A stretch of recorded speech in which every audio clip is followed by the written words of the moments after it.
Which one, boy? The one we talked about the other day. Let me tell you, I've had so many situations, ordeals. I've been in high-speed car chases where I'm out with one gal, the next one show up at the spot and like, hey, what's going on here? And I'm looking at her like, what you doing here? Right? Leave the spot, get in the car to leave, and she's like, no, you ain't leaving, you have to explain to me. That time I try and explain to home gal with me. Jump in the car, she's following us all over the island. Like I'm driving, high-speed car chase, trying to avoid her, till I get to the point I said, you know what? I know what I can do. I pull up to the police station where her husband worked. Pastor Mario, please don't put me out of church after this.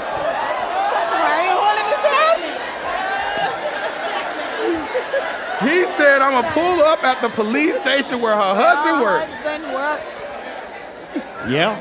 I never imagined my public healing would inspire others to heal across the world. I thank you for using him to reach the world with a message of hope in relationships. But your life does not. God, you are my publicist. We laughed. We shared the unadulterated truth. He said, not only have I not divorced you, I ain't exposed you. Oh! We didn't marry fans, we married forever. And we wanted forever to act like a fan. Reveal her, Jesus. I will not compromise on getting a woman of God. You don't have to. And Father, I declare for his future wifey, thank you for preserving her. This season, I declare miracles and See, manifestations. you selling scripts. And you're unique. You ain't like nobody else. I noticed that right away. You being true to who you are, you're going to attract. It's a Hebrew word, hayil, and it was translated wealth. And it means people, it means men, it means resources, and it means means. I'm Lateris R. Whitfield, and this is the Dear Future Wifey podcast. I wanted to tell you a little bit about how we got here. So Zemi Stewart, she had a conference in Canada. And it was September of last year. I was on a prayer live, and the Holy Spirit prompted me to tell her that I was going to attend her conference. And I was like, Jesus, I ain't got no money. I ain't not going to Canada for that. And he was like, you need to tell her on the live so that you're held accountable. So I was doing my prayer live, and I saw her in the comments, and I said, Zemi, just so you know, I'm going to come to Canada for Galentine's. And she's like, yes. And I was like, I don't know where I'm going to find the money. So right after that, I bought the conference ticket. And I had some friends who were speaking at the conference. And so I was like, okay, that's my room. I can sleep in the same room as you. And I bought the airline ticket, and I was ready to go to Canada. So in January of that year, it was in February, so I bought that in September out of obedience.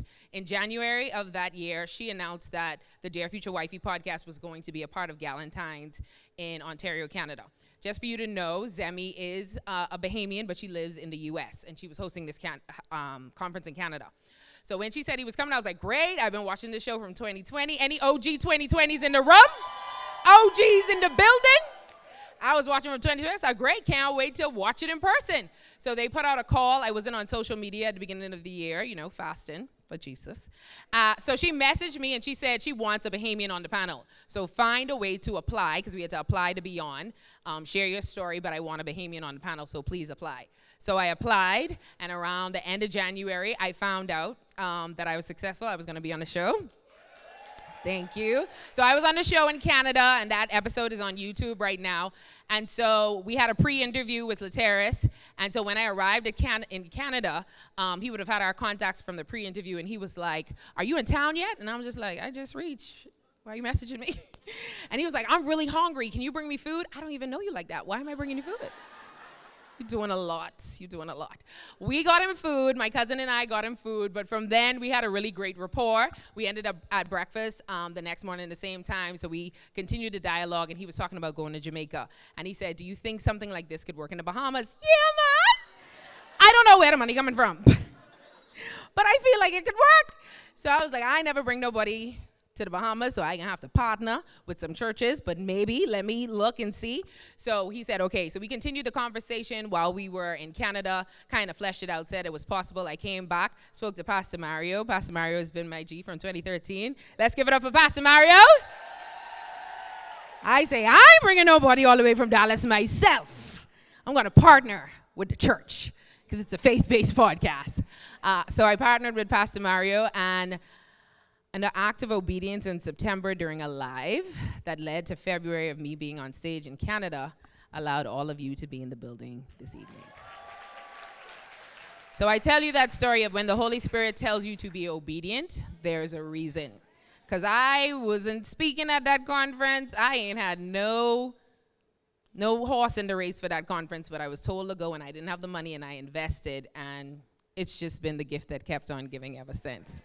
So without further ado, the moment you've been waiting for, we're going to bring on Mr. Laterris Wilford, my homie, Mr. Laterris R. Whitfield.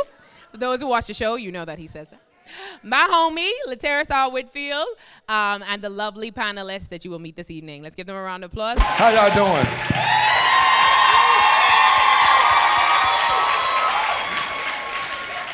Y'all in here, huh?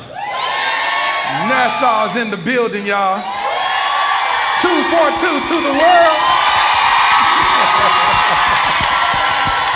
Wow, boy, listen.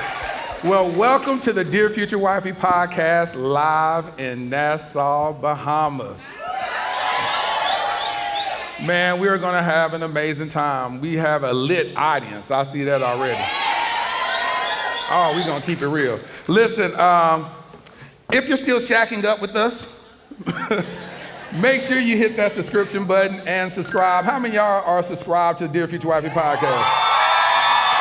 Now, how many of y'all aren't? Yeah, see, look, that's good. Yeah, tell the truth, shame the devil, you in church. So make sure you go on YouTube right now, hit that subscription button. How many of y'all are iPhone users?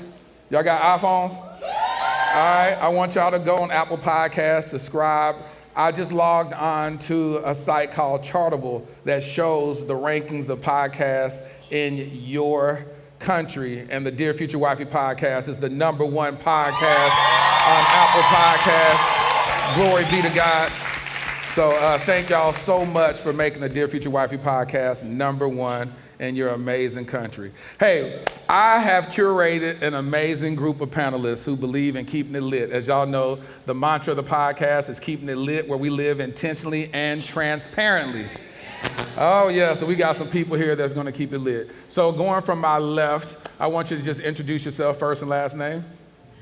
Hi everybody, my name is Tracey, Philippa. I'm Roxie Starr.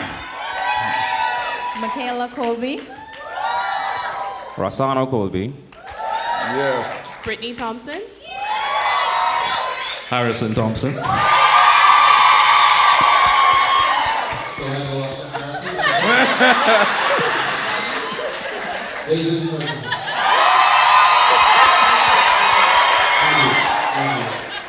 Oh, well, you'll know what y'all better do now, right?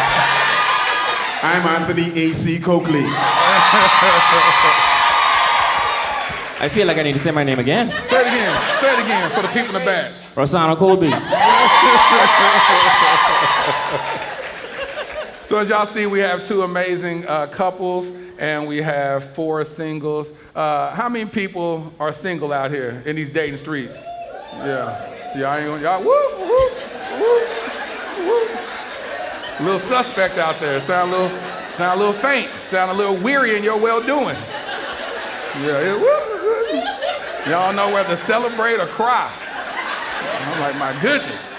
So we're gonna jump right on in. A lot of people wonder, how do you get to being married? So we're gonna start with, we're gonna save y'all for last, because you got all the answers. So we're gonna come to you a little later, old Harrison. So we're gonna start with Rossano and Mikaella. How long y'all been married? We've been married for about 12 years. 12 years. Do you agree with that, 12 years? Okay. We've been married for 12. We were 11. It feels like 20. It feels like 20. It feels like 20. It feels like 20. Okay, 11. We've been married for 11. Okay. We just celebrated our anniversary on the 20th of April. I remember that, though. Yes. Okay.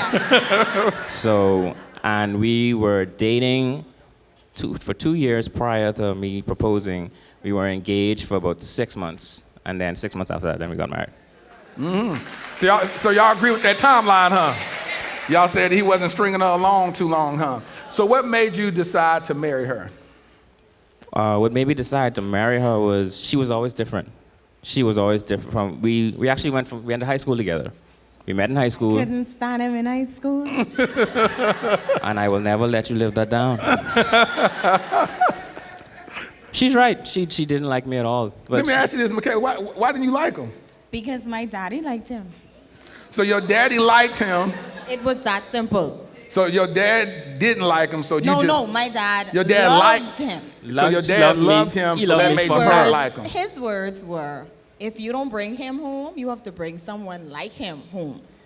And you didn't like that? And I was like, bam! So you was gonna find somebody like him? No! Just not him. I just was a defiant. They normally say that a woman wants a man like the father. You said... I was 16. I understand. So I'm just trying to unpack this real quick. Okay. So you said that you were defiant because your dad liked him. Your dad approved of him. Your dad loved him, and that made you want to run away from him. Yes. Mm-hmm. That's interesting. How'd you feel about that, Rossano? He didn't know. Oh, you never knew that? We didn't find out until after marriage.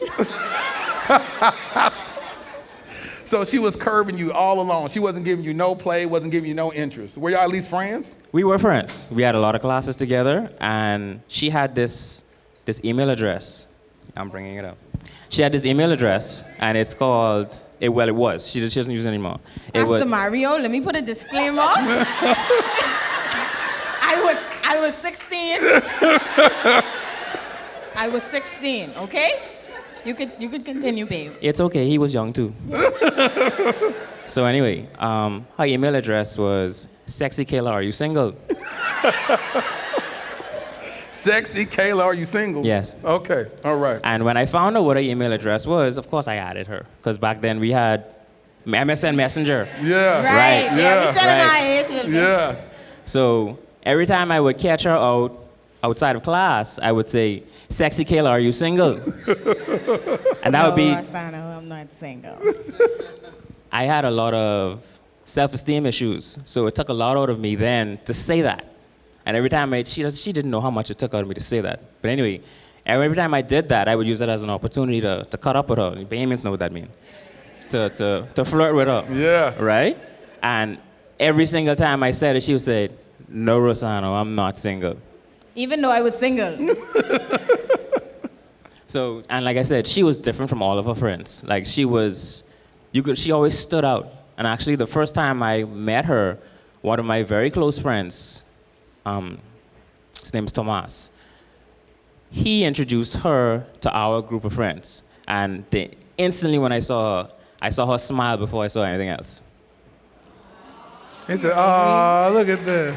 And you know, that's kind of profound considering what she looks like. Her smile was the first thing that I saw. That's good. And then everything else was just a plus. Her personality was always just different from everyone else. And so you liked her because she was different. She stood out from all the other girls in her group. What were you normally attracted to before you met her? Ratchet. You said ratchet? And she was anti-ratchet? Not entirely, but she was different in a good way. Pastor Mario, you see why I put a disclaimer in there, right? She was very reserved and, for the most part, conservative. She wasn't like excessively loud. She wasn't picking fights with everyone. She wasn't extremely combative at first glance. You know what I mean? So at first glance. Right. Uh-huh. You kind of have to get to know her in order for you to... Then you find out. Right. Yeah, it's hidden. So, Mikaella. Yes. Tell me your version of the story. Okay, so Rossano and I met in high school. We met in English class, and I did That's not where we met. Where we met? We met... by the library. Yes. We met by the library. And I remember thinking, I was like, I think he's the most handsome out of all of his friends. I was. You was? Yeah. Be clear. To me. To everybody. And my dad noticed one day after school that we were talking after school, just talking as friends. And I jump in the car, and he was like, you know that boy? So I was like, yeah, I see him in my class. Well, he come from good cloth. Bahamians know what that means. Like, you cut from a good cloth. We know what that means. He come from good cloth, so good soil. His mommy and me been to school together. She's a decent woman. You need to bring him home. Daddy, I'm 16. I don't care. So fast forward to 12th grade, we really did start talking. But I was also talking to someone who wasn't in high school. You like some older dudes, huh? And he How old was he, Mikaella? How old was he, Mikaella? I have to say how old he. Yeah, we got to talk about it. We're going to unpack all this. You was in high school? I would have been 17. And how old was he? He was 21. I'm 21, okay. So that ain't too bad.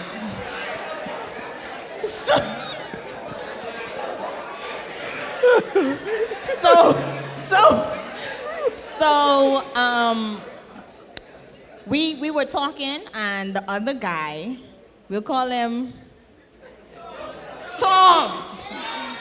Call him Tom? Okay.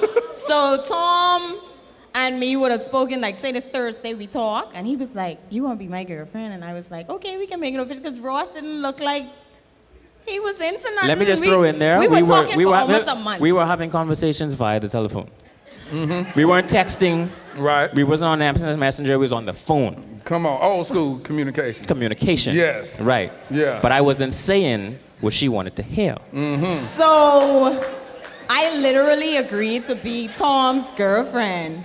And then the following day, because I used to hang a lot in art class. My art class.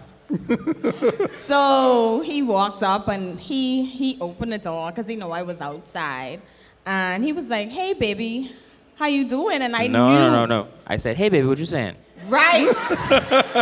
So when he said that, I knew what that meant. I just knew what that meant because we already had that dynamic. We just had a conversation the night prior. We was on the phone. I ain't gonna need you to chill. Yeah, carry on. So I need you to tell the story right.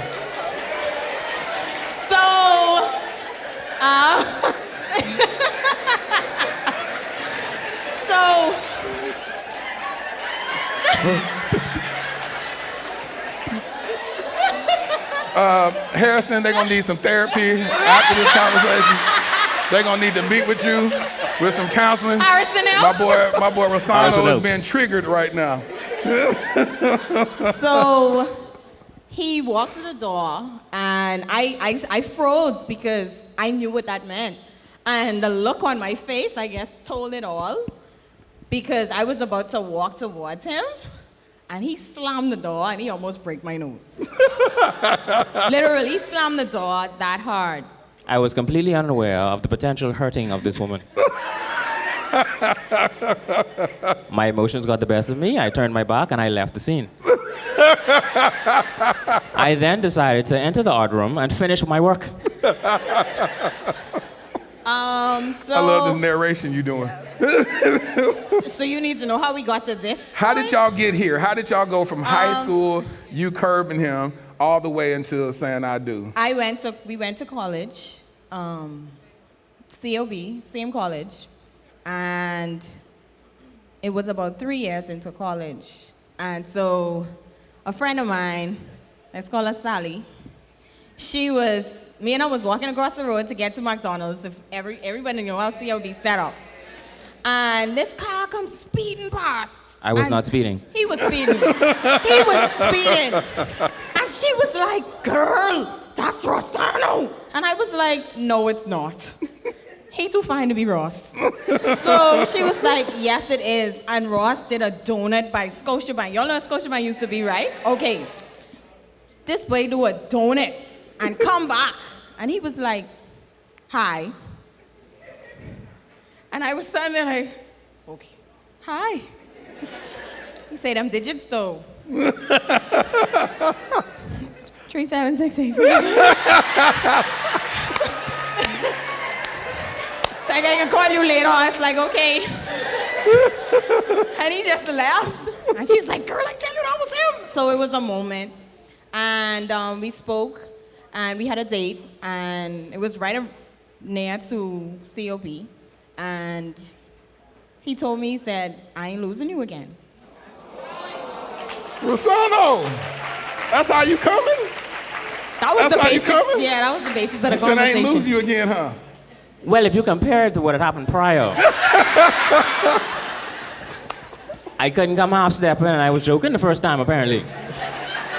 So you say you're gonna keep it real, huh? Right. You're very intentional. I have to be. And how old were you?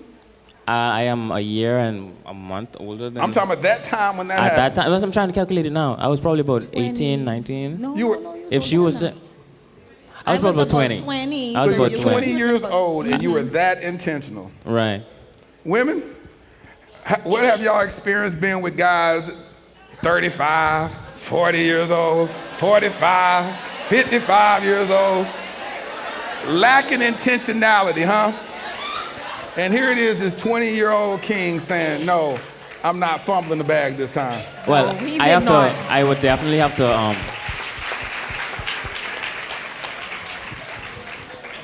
I would have to throw just a small disclaimer in there. They don't make them like me no more. Period.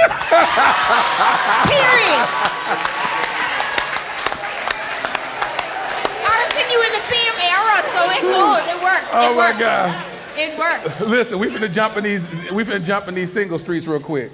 Let me talk to you, Jason. Jason, how are these dating streets treating you? Wow. So, before you segue to me, so it sounds like in high school it was more so Urkel and Laura.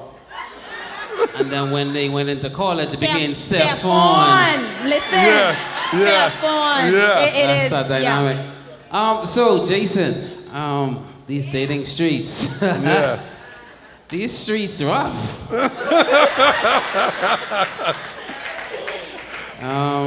So I'm a young man. I'd like to think that, you know, in the Bible there are some books of the Bible has about, like, there are two books, right? 1st and 2nd Peter, 1st and 2nd Kings, right? So Jason, like, there's 2 books to Jason, right? That's the Jason right now that you're seeing that's on the stage. The second book is someone who considers himself a high-level individual and is engrossed in high-level dating. In the back, just look in the back out there. You can't ask questions. He's the one that's asking the questions. Come on, Jason, make it plain, make it plain. All right. So but, 2 books of Jason, here we go. So for me, what? Break it down, talk to me. Can I break it? Talk to me. So man, okay, so I'm gonna go quick because I'm so Isaiah 55:9 says, as high as the heavens are from there, Pastor Mario, you can let me know if I'm right. So high is God's ways from our ways. Full stop, right? So Proverbs 3:5, right, says, trust in the Lord with all your heart. Don't lean onto your own. Why?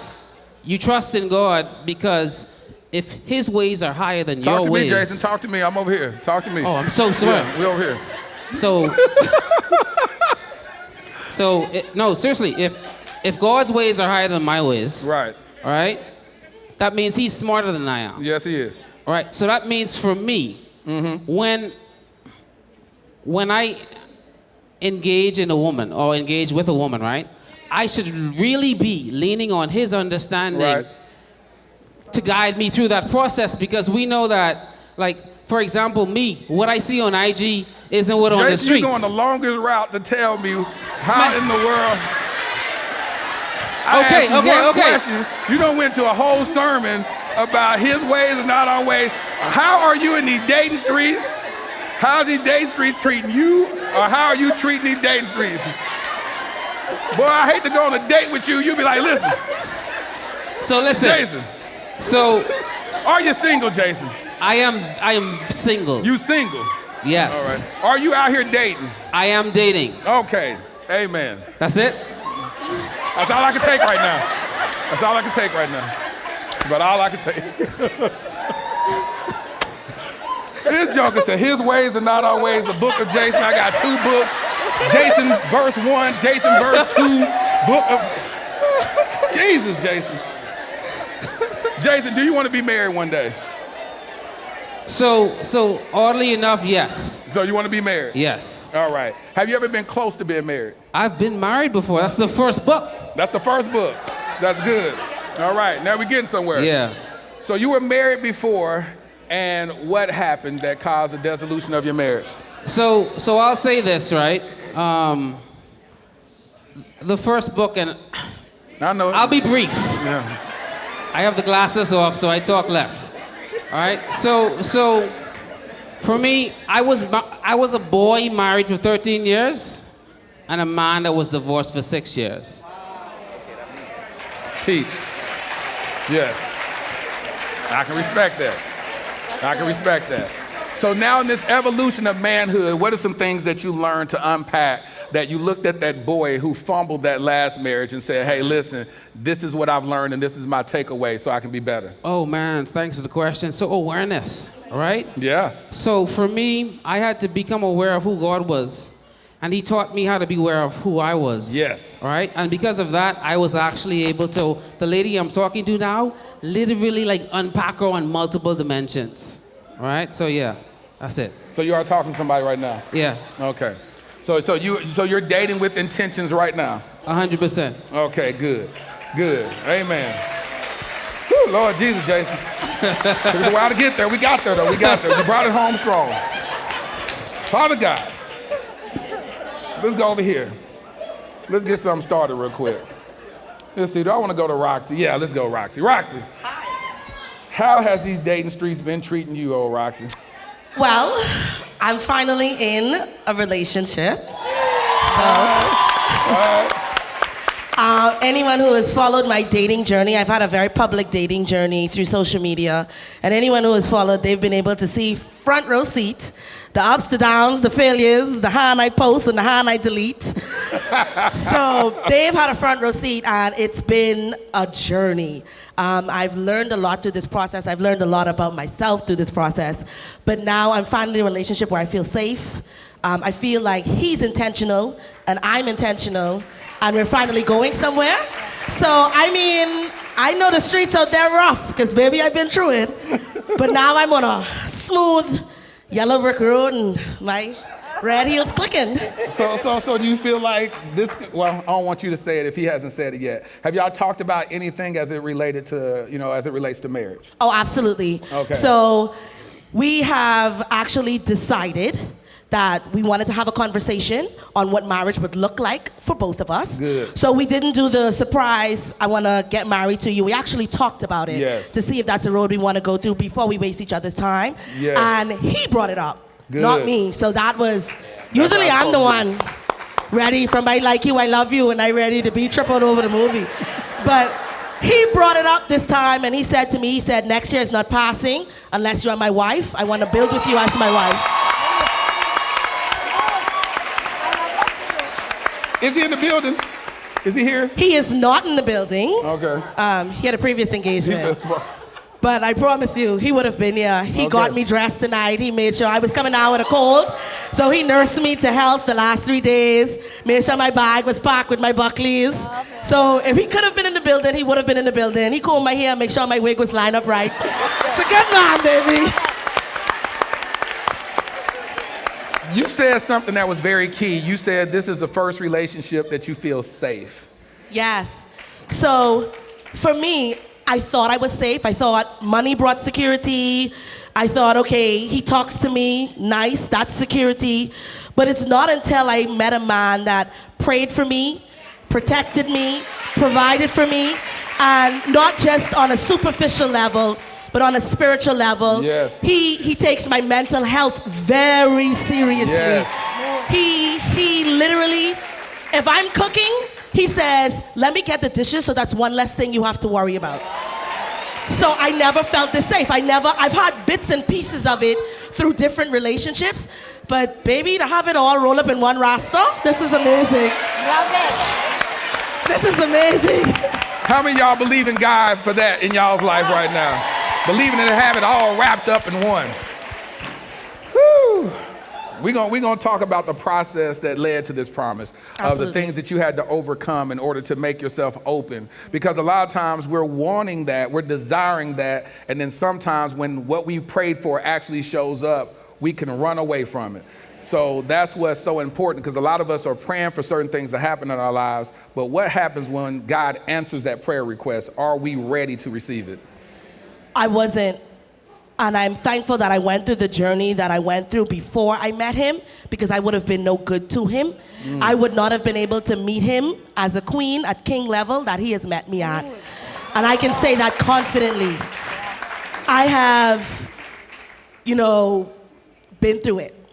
And I know that I've not unpacked trauma before I started dating. So I brought a lot of baggage, I brought a lot of anger, I brought a lot of hurt. And a lot of it was masked, nice wigs, a nice lace, some good eyebrows. You talk a good game, and then 6 months in, holding that facade together is so hard. Because one night of wine, you slip. You start calling him everything but a man of God. You start hitting below the belt. You start not using words that should bring you together to solve a problem. You start acting out of anger. Then I'm a ghost star. Like, boo, I'm gone. And no explanation. And I realized that I started talking about men and saying that they're toxic. And when I started peeling back the layers, it was you. I was the toxic one.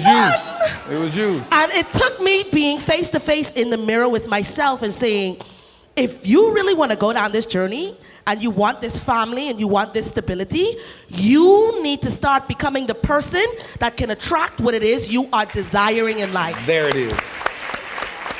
There it is. We're going to come back to that, because that's really good. I'm still going to wait on you, Harrison. We're going to wait on you, Harrison. Anthony, AC. How you doing, King? I'm good.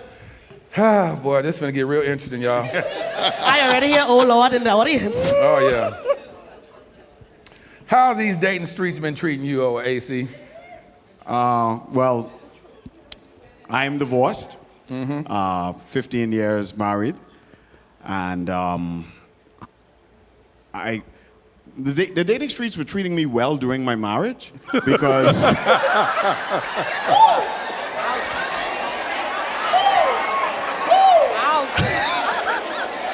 I told you about to get interesting.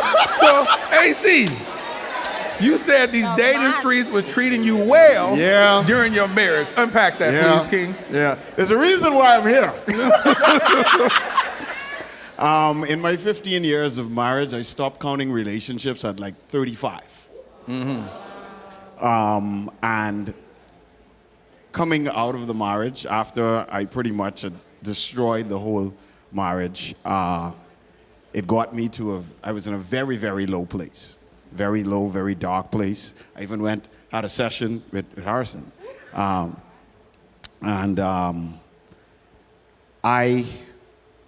thought that if I could fix it.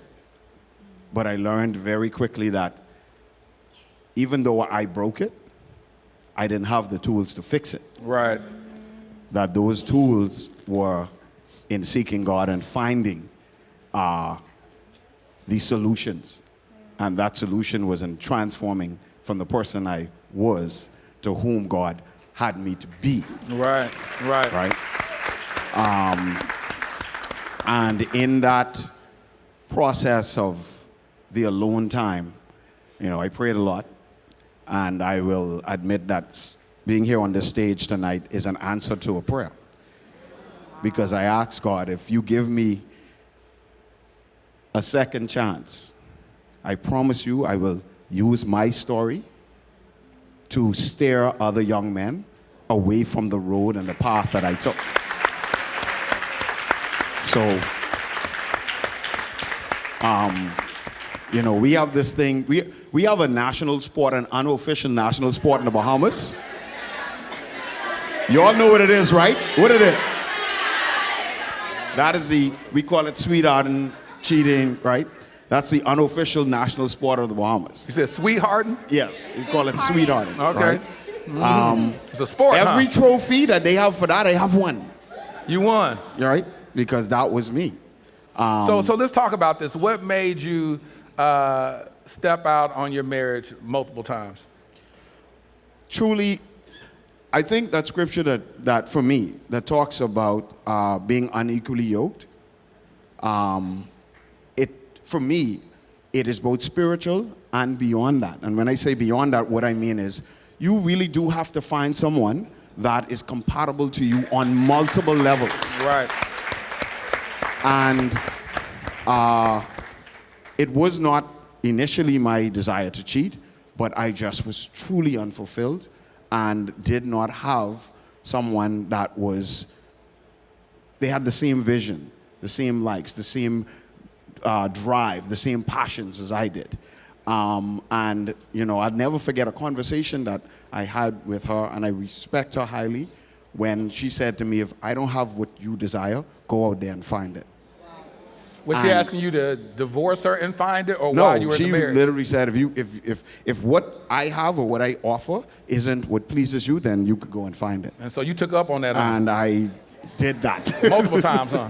Multiple times. And I'm not in any way proud of the life I lived, but I will in every way take advantage of being able to, as I said, reach some other young man that is going down that road, to tell him, yo, it may look shiny, she may look right, and everything might be sweet. That's why we call it sweethearting. But the bitterness got to come on the back end of that.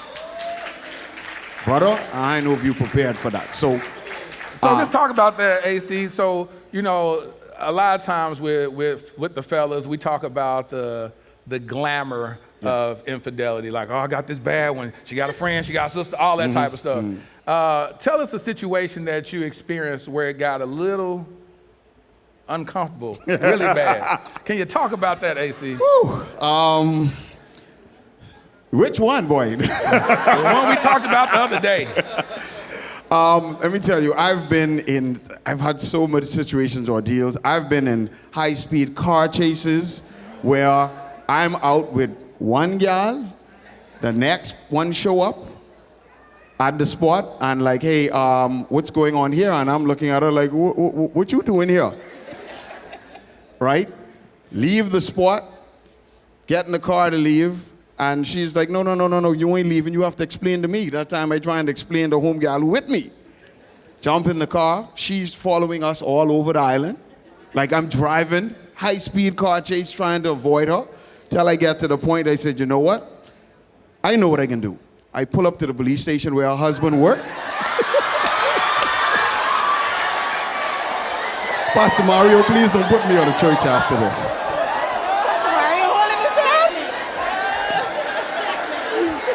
He said, I'm gonna pull up at the police station where her husband works. Yeah. There's a reason I'm here.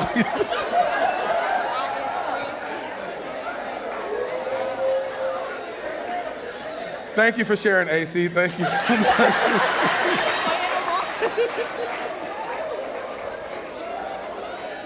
We need some therapy. Harrison, how long have you been married? So this July 25th is going to be 8 years.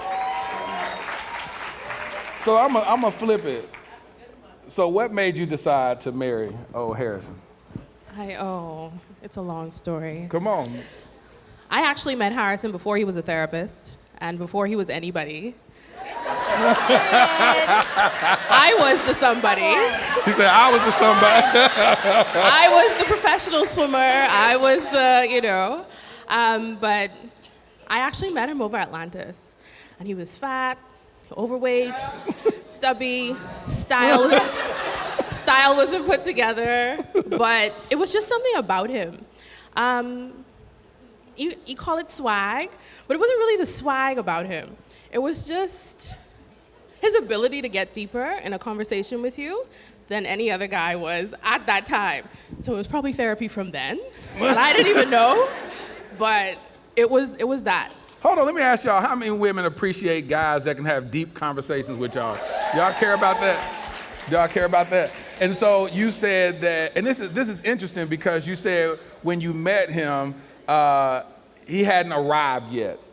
A lot of times, especially in these social media streets, we're always talking about finding a man, the high value man that already has it together, the man that is already making a ton of money, the man that has the six pack and all that type of stuff. But you're saying that you saw something in him even in the shepherd boy stage. Correct.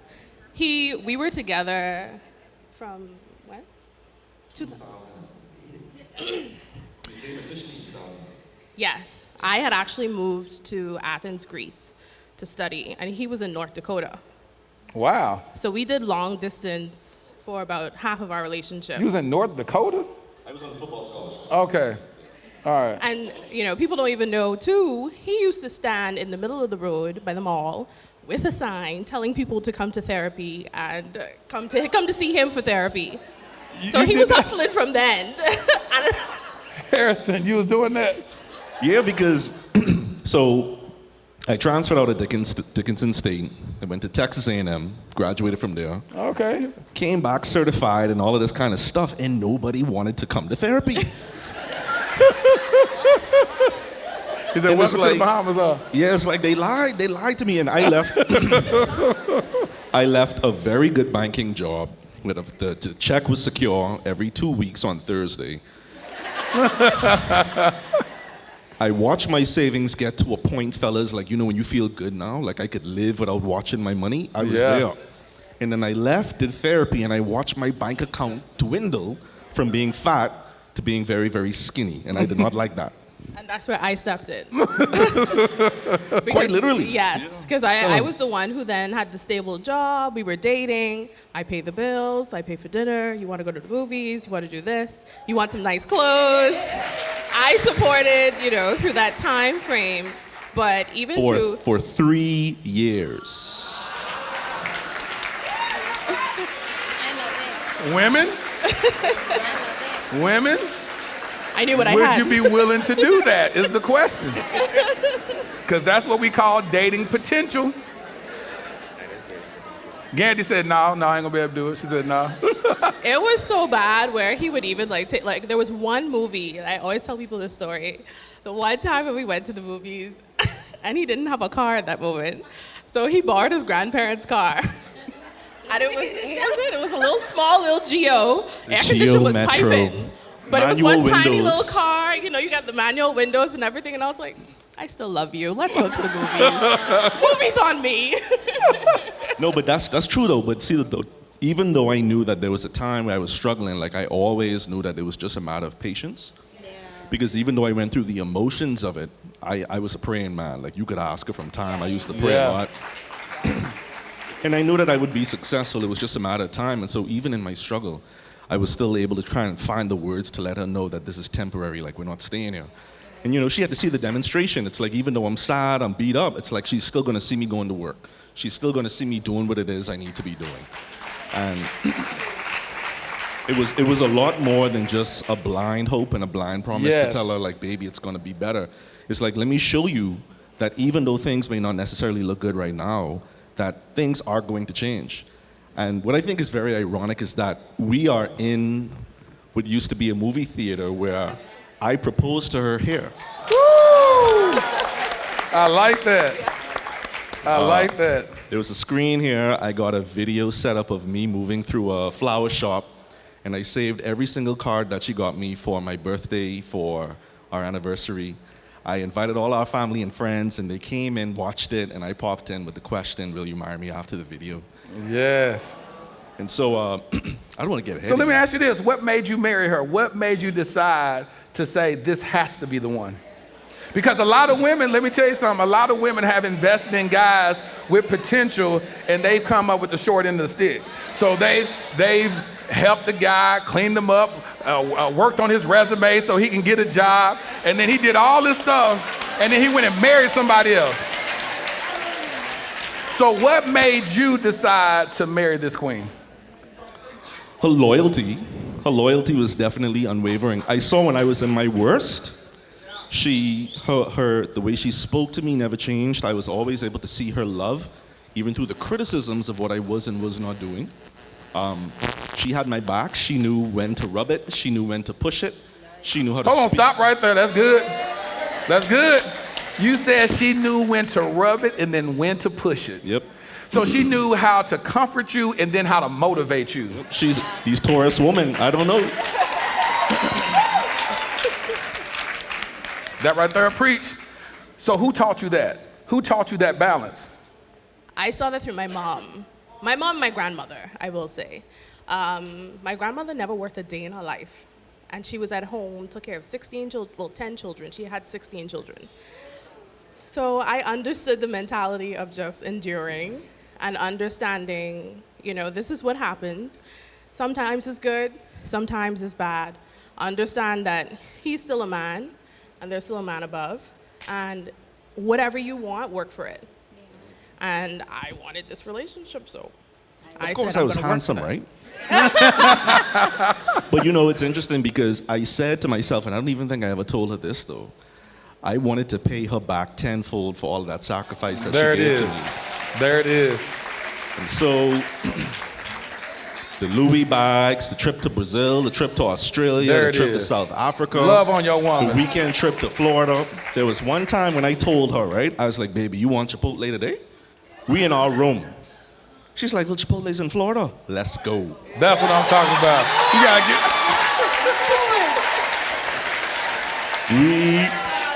I packed one jockey. And I tell her, this ain't no situation where we packing. We find it what we need as we need it. And it's like, even then, even when I'm giving her back, I'm still having to learn how to be humble because I can't drive in the States. I am terrible with directions. And so I'm asking her, big man, I carrying her on this trip. She getting flued out and I can't drive. And so I'm so happy that I have a marriage where I'm able to make mistakes without it costing me my dignity.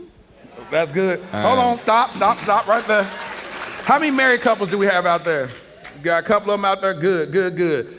Harrison, say that again. I can make mistakes without losing my dignity? Yes, without it costing me my dignity? Yeah. That's good. I want y'all to understand that as married couples, you have to create the atmosphere, the safety for that person to make a mistake and it not cost you your dignity. We get married not realizing the gravity of those vows that we take. It says for better or for worse. That means that when you say for worse, that means there's going to be mistakes made to get to that worse.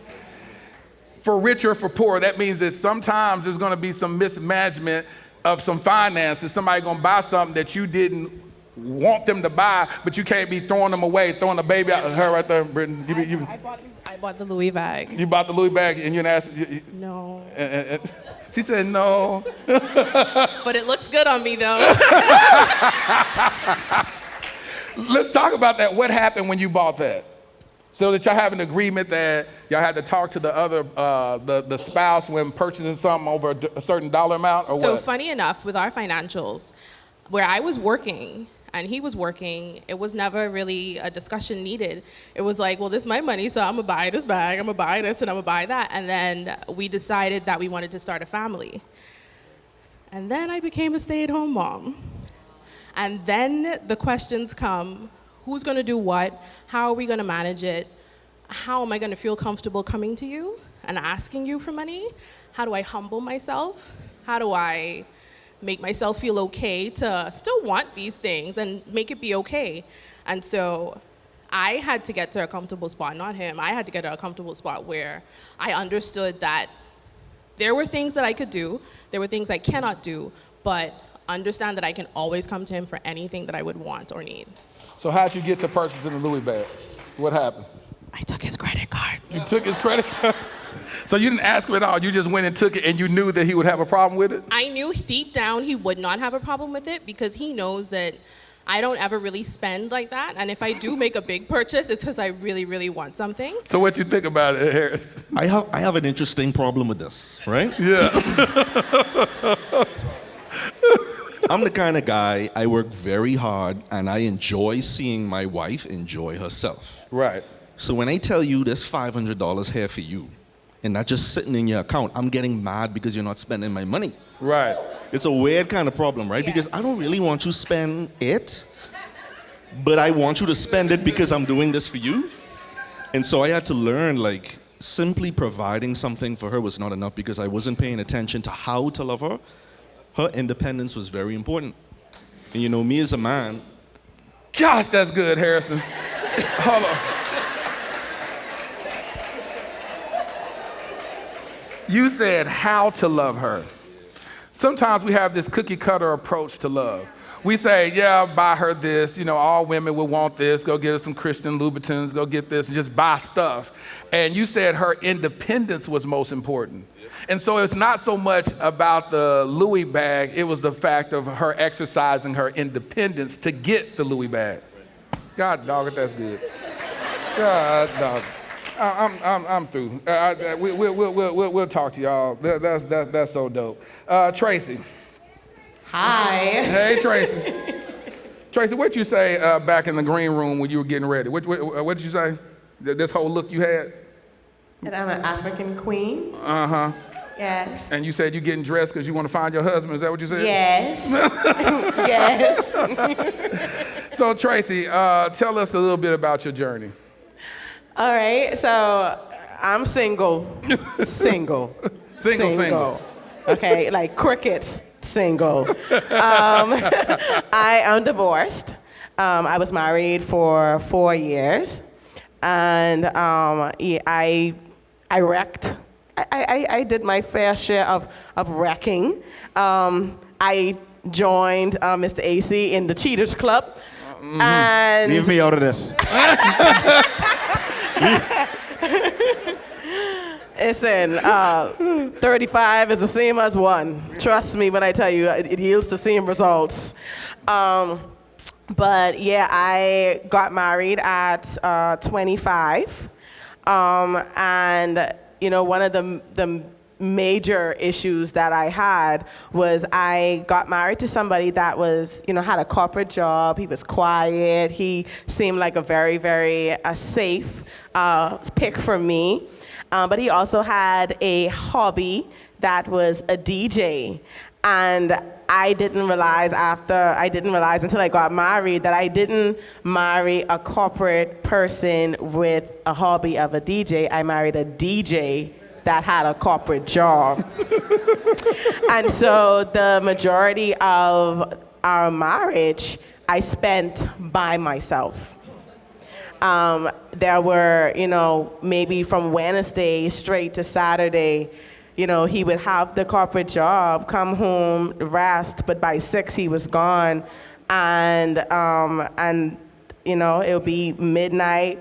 I'll be texting, calling, no answer. You know, the music loud and all of that good stuff. And that really took a toll on me in the marriage. How so? Did you feel like he was, I don't want to put words in your mouth. What did you feel? What made you decide to step out in the marriage? Talk to me, not them. Talk to me. Oh. Yeah, yeah. Well, you know, that was never my intention, of course. Of course. But I think I started to definitely resent him because I was so lonely, and because he was, you know, he was out here and he was doing what he needed to do. But at the end of the day, I was being neglected. I was home by myself. And for me, I didn't see where it made sense because I was one of those wives that were 50-50 with all the bills and all of that stuff. So it's like, I'm doing all of this, but then you're still not here. And then, of course, we had a baby, and that just messed up things because when we were dating, you know, he would carry me out. You know, he'll let me know, like, listen, I'm doing this gig or whatever, come.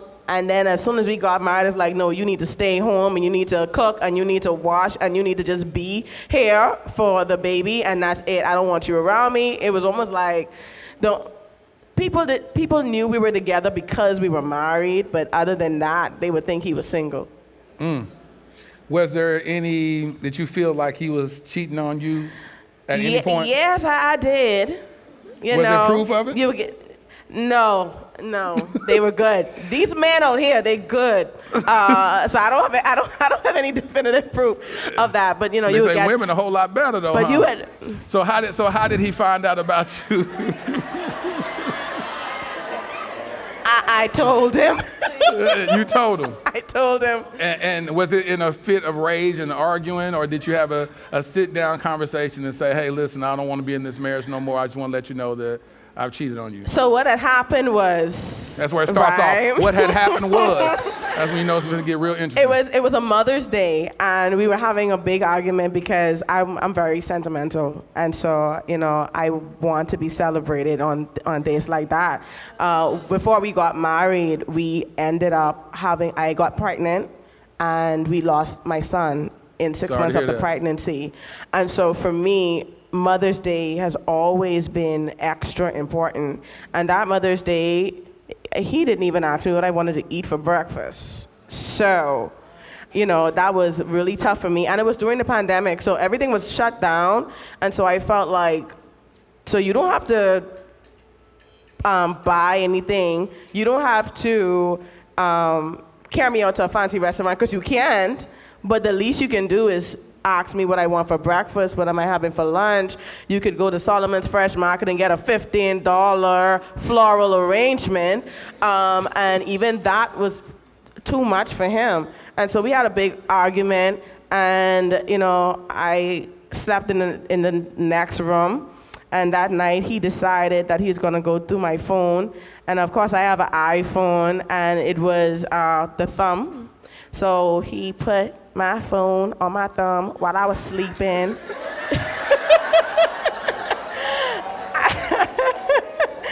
And there was a conversation, not from the person, but because the relationship with that person was already done. But there was something that I said to a friend, and I said, if he wasn't treating me so badly, I would never have stepped out on him. And that's how he knew that something was up. You know, at the beginning, you said you told him. You said you told him. Well, yeah. I said, you didn't tell him. I said, how did you find out? You said, I told him. But I told him. No. After he put my thumb on my phone. How many of y'all believe that constitutes as her telling him? You say, yeah. No, you didn't tell him nothing. He went and found out. And then what happened? What did he say? Yeah, I was like, yeah, something did happen. And then the next confessed. day. Well, he already read it. She confirmed what he already said. Okay, so the thing is, he couldn't tell whether or not like I cheated on him or not based on the messaging, right? So it could have been anything, basically. It could have been a little kiss, you know. It could have been a little date. It could have been a little hug, you know. But at that point, I was already done. So like the next day, I filed for divorce. The next day. So you wasn't even hoping for the marriage? No, I was done. That Mother's Day hurt me. Like it really hurt me. So at that point, I was like, okay, we already have 10,000 things wrong with this marriage. I really don't really like dealing with this one. So let's just call it quits and just keep it moving. How did he feel about you filing for divorce? They say 85% of divorces are filed by women. So how did he feel about you filing for divorce? He did not take that well. In fact, he was the one that wanted us to go to counseling. So he was still willing to work with you even after the violation of the marriage, and you said deuces. Yes. You was already checked out. I was checked. Okay, so even like maybe like 2 years prior to that, we were having a whole lot of problems. Right. And we were going to another church, right? And when we were having all of those problems, I reached out to the pastor of that church, and I was like, listen, we need some help. And so the pastor called him, and he was like, listen, I want to come to your house. I want to sit down and have a conversation with you. And I was like so overjoyed. And this is, you know, before any of the infidelity happened. And I was like, okay, good. We're going to get the help that we need. And that night, that evening, I went home. I cooked up a spread. The man of God was coming for dinner. And 5 o'clock came, no one showed up. 6 o'clock came, nobody showed up. 7, 8, 9, 10, no one showed up. I called my husband. He wasn't answering the phone or anything. And I found out later that he had told the pastor that he couldn't make it, but yet he didn't fill me on that conversation. And so for me, that second time with him wanting to come to counsel, I was like, I didn't give you a chance to do this foolishness before. Like, I don't really care anymore, because it was at that point where our marriage is at the breaking point. And it was that one single incident that made me never see him the same again. Yeah. You gotta decide. You just gotta let stuff. And it makes a lot of sense. They say when a woman's fed up, it's this famous philosopher that said, when a woman's fed up, there's nothing you can do about it. I mean, that wasn't a philosopher. That was R. Kelly. Oh, my bad. Oh, my bad. I thought that was a famous philosopher that said that. And so, and there's really nothing you can do about it. He said that it's like running out of love. And you said when that offense happened, you couldn't see him the same. No. You couldn't see him the same. Let's talk about this. Marriages all face some level of obstacles and challenges. Did y'all face any obstacles and challenges in y'all's beautiful wedded bliss? I'm talking to you, King. Did we face any obstacles Any and obstacles? challenges? Was it always perfect? Did y'all face anything? Any problems? Of course we did. What did y'all face that y'all had to overcome? No. I think that we've overcome it now, but it was 2019? 2018? 2019. January 2019. She said January the 7th, 28. What happened? I promise he remembers when it counts. Oh. So what happened? So what had happened was. What happened? That was intentional, by the way. I knew it. Right. So she had a slip and fall at work.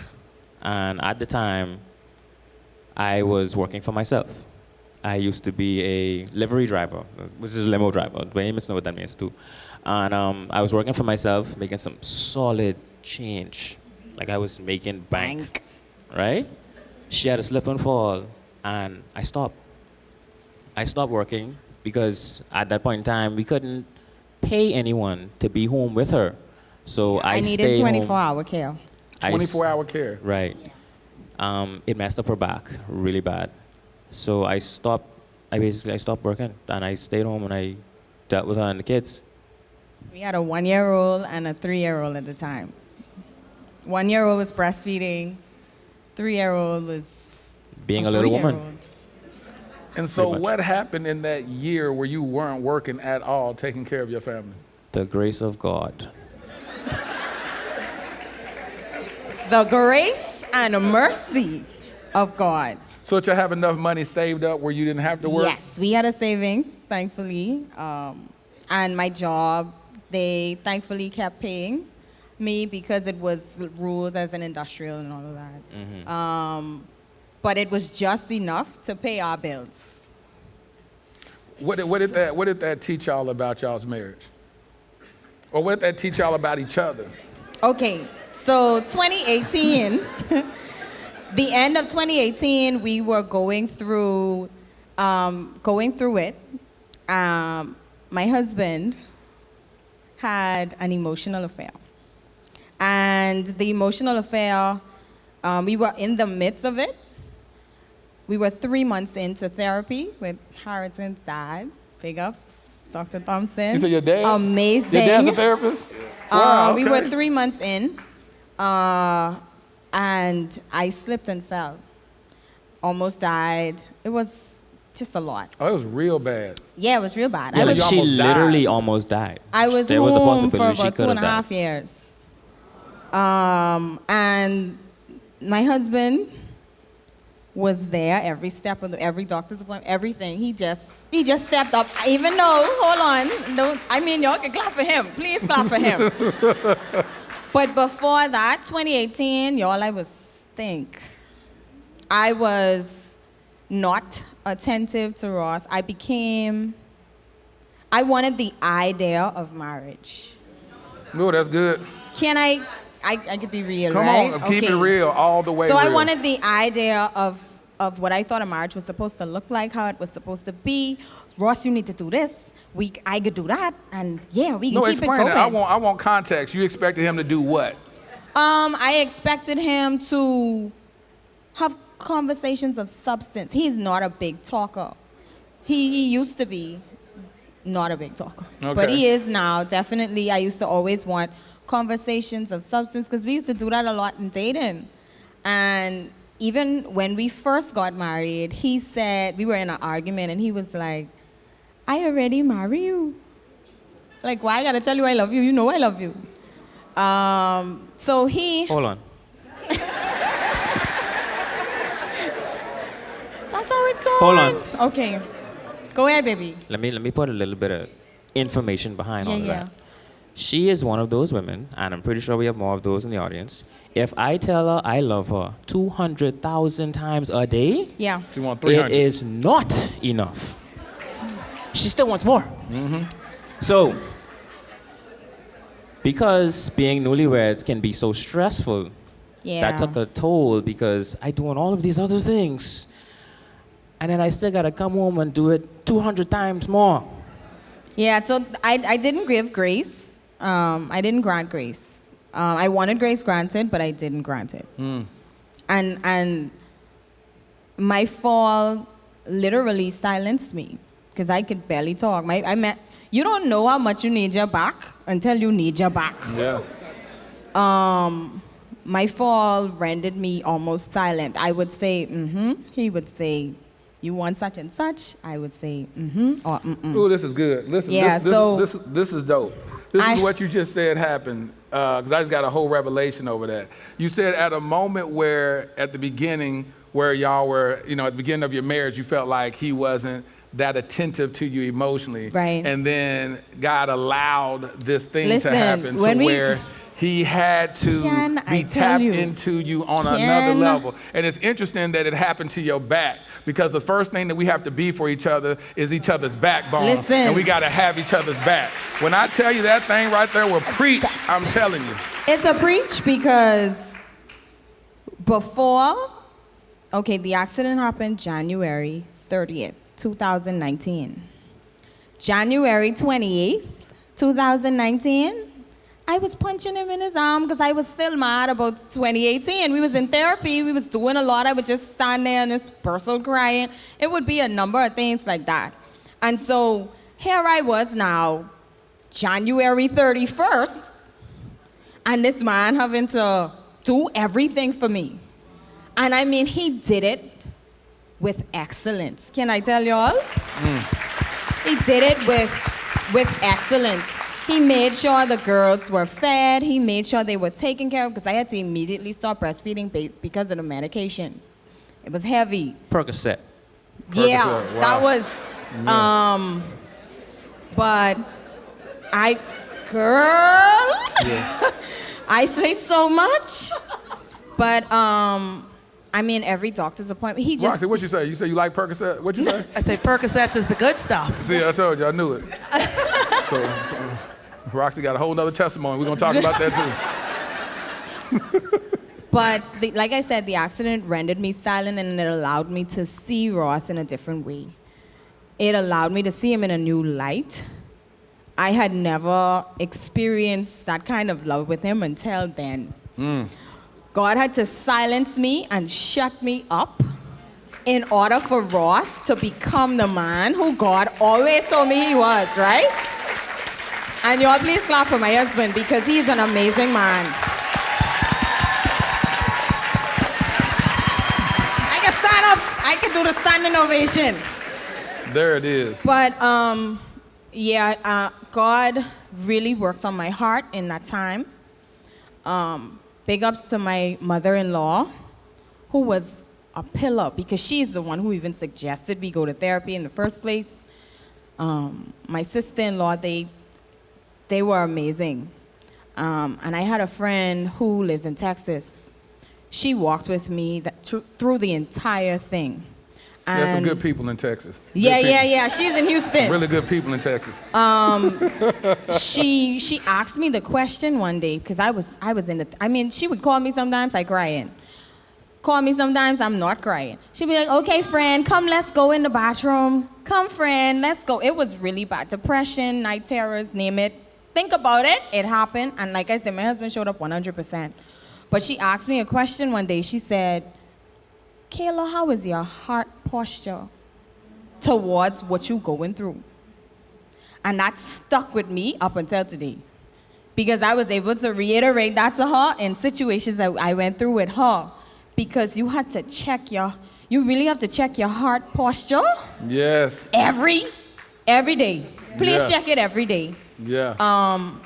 And like I said, that's what opened my eyes. There was one day I was so silent. Ross didn't know what to do.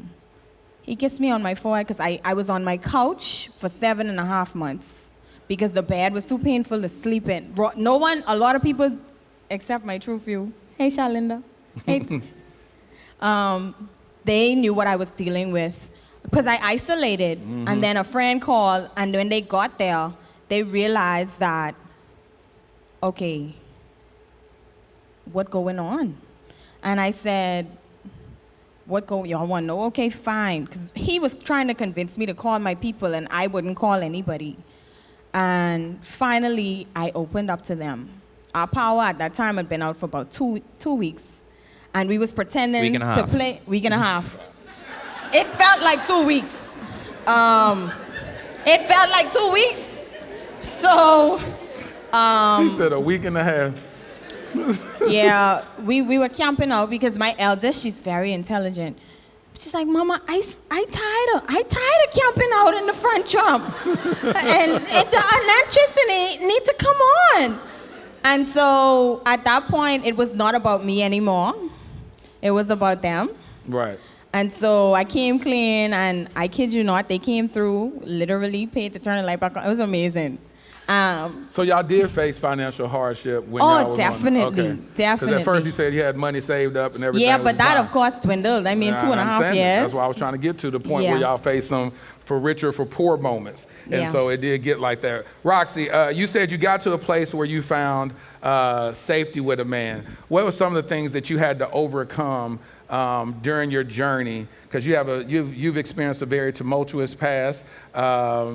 You're a PK, if I'm not mistaken, right? I am a pastor's kid. Yeah. People wouldn't believe that. They wouldn't believe that, Roxie. They would not believe that. So let's unpack that real briefly. I want to talk about the journey that got you to this amazing queen that sits before us, that has been very transparent, inviting people to your journey. Let's talk about how you got there. What are some of the things that you experienced along the way? So a lot of my trauma began early. I'm a survivor of sexual assault, multiple sexual assault. Those multiple sexual assaults triggered hypersexuality in me. So a lot of people respond differently to rape and assault. And some people's response is they go inward. They don't want to be touched.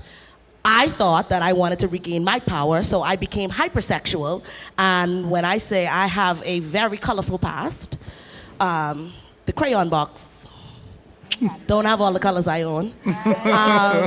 But through that, thinking that I was regaining power, I was building on top of trauma that I had unresolved. Exactly. So I walked into many relationships with trust issues, intimacy issues, and sex and intimacy are not the same thing. Talk about it. So I was the bomb at sex, but I sucked at intimacy. I would not let you in. Bare touches that were meant to be from a place of love made me quiver, but when it was time to perform in the bedroom, I'm there. And it made me understand that there was a disconnect in who I was and who I wanted to be. Yes. And that journey, as I went through that disconnection just became more and more and more until in relationship sex became a chore. My eyes were blank. There was no emotion behind it. It was just going through the motions. And then I said, I didn't want this for myself anymore. And I got pregnant. Well, the one pregnancy that came through. I was pregnant multiple times. Several of those pregnancies ended in miscarriages. And then I had my daughter. And it really shook me up because I said, I never want her to grow up in a world where she feels so alone that this is her only recourse for some type of feeling, for some type of emotion, that this is what she feels that has to look like. And when I had her, I have on bottom lash mascara, so I promise I was not crying tonight. But she literally saved my life. She saved my life because she became a mirror for me to look into. Yes. And I thought it was just looking at me, but it was looking at what she's gonna now have to unpack as trauma that I am giving her that she never asked for. So I had to start healing. After I had my daughter, thankfully, one of my symptoms of pregnancy was I was completely abstinent for like 18 months. I did not want to be touched. And in those times, I got to sit with myself in still rooms. I got to understand who I was destined to be, who I was capable of being.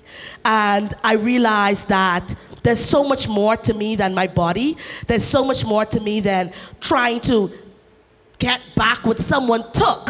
When I realized that they never took a part of me, they are savages, they are awful human beings, and I am still who I am, and that does not affect who I am.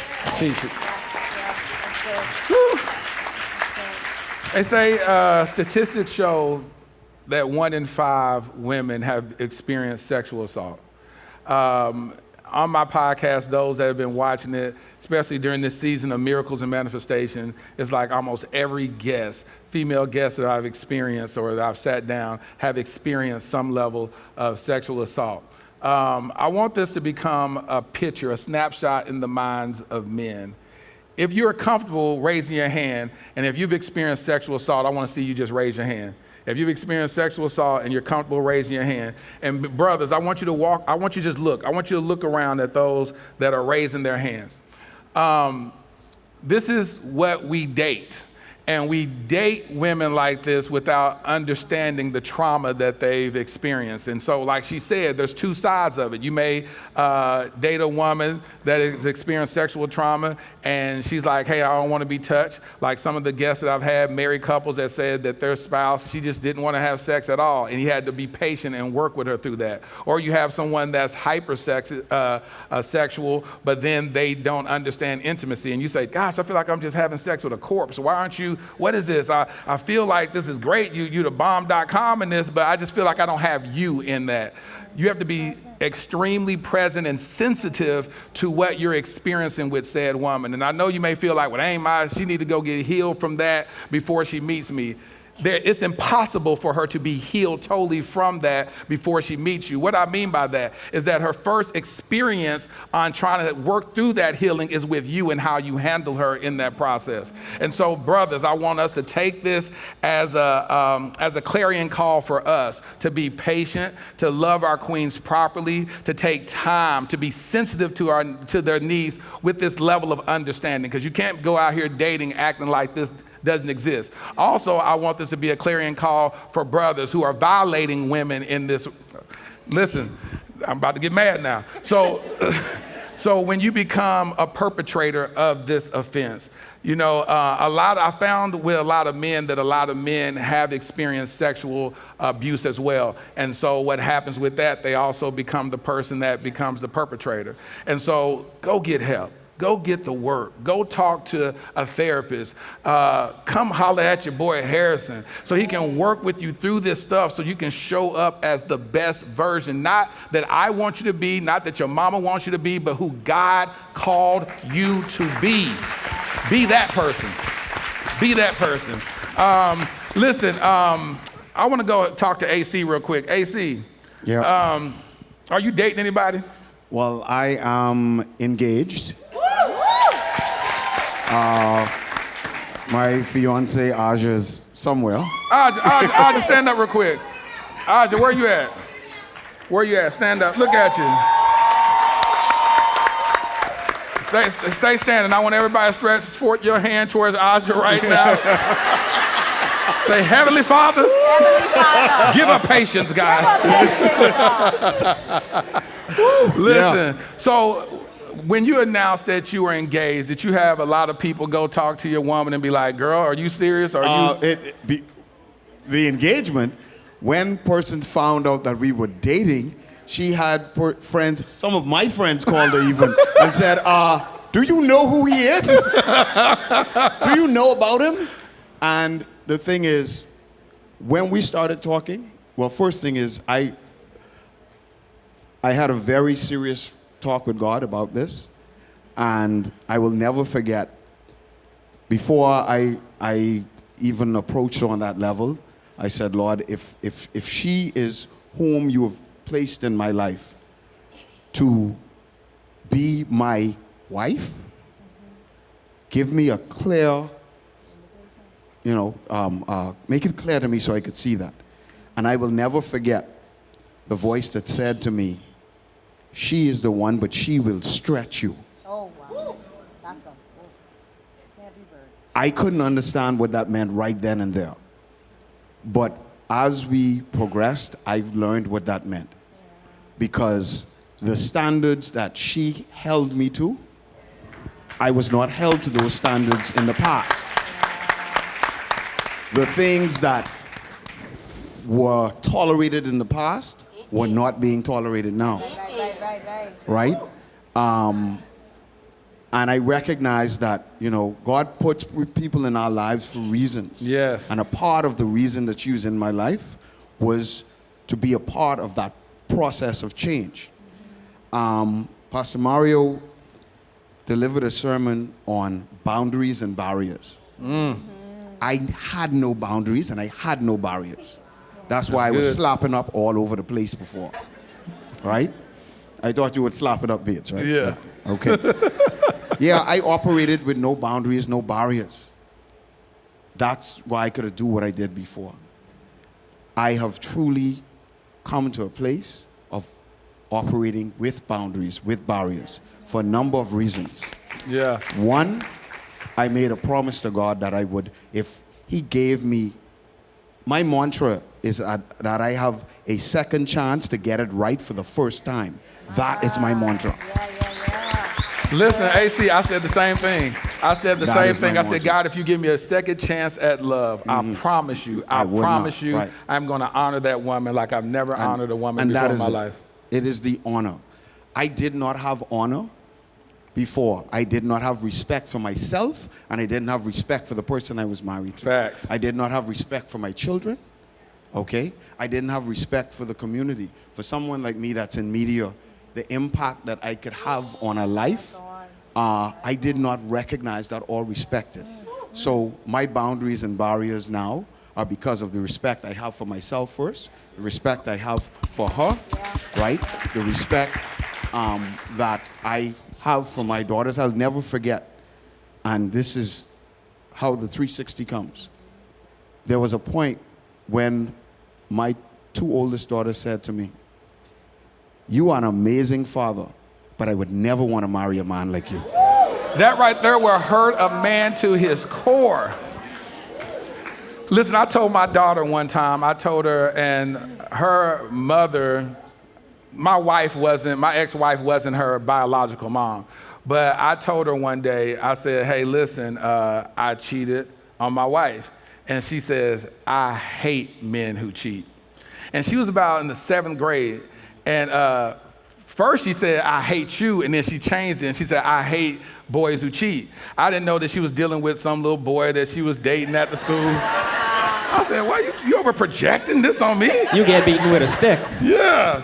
So she done projected this on me and she said it with, and I was her hero. And so she saw a chink in my armor for the very first time. And I said, I made myself a promise that I'll never, ever allow that to happen because we are the first representation of what our daughters see as men. And so what I want to say to you, AC, is I want to make a covenant vow with you, one former cheater to another, is that when God blesses us with that purpose partner, with the person that he designed for us, that we will not mishandle her heart. Never. That we will honor her and cover her and give her the highest level of us that no other woman has ever gotten. Well, I take you on that. All right. Okay? And I will say, the scripture that tells us that our strength is renewed by the Lord. When I posted...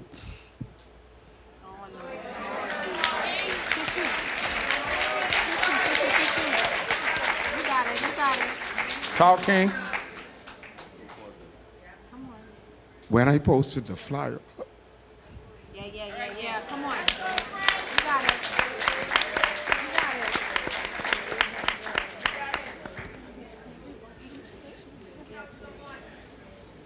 You blessing somebody, King.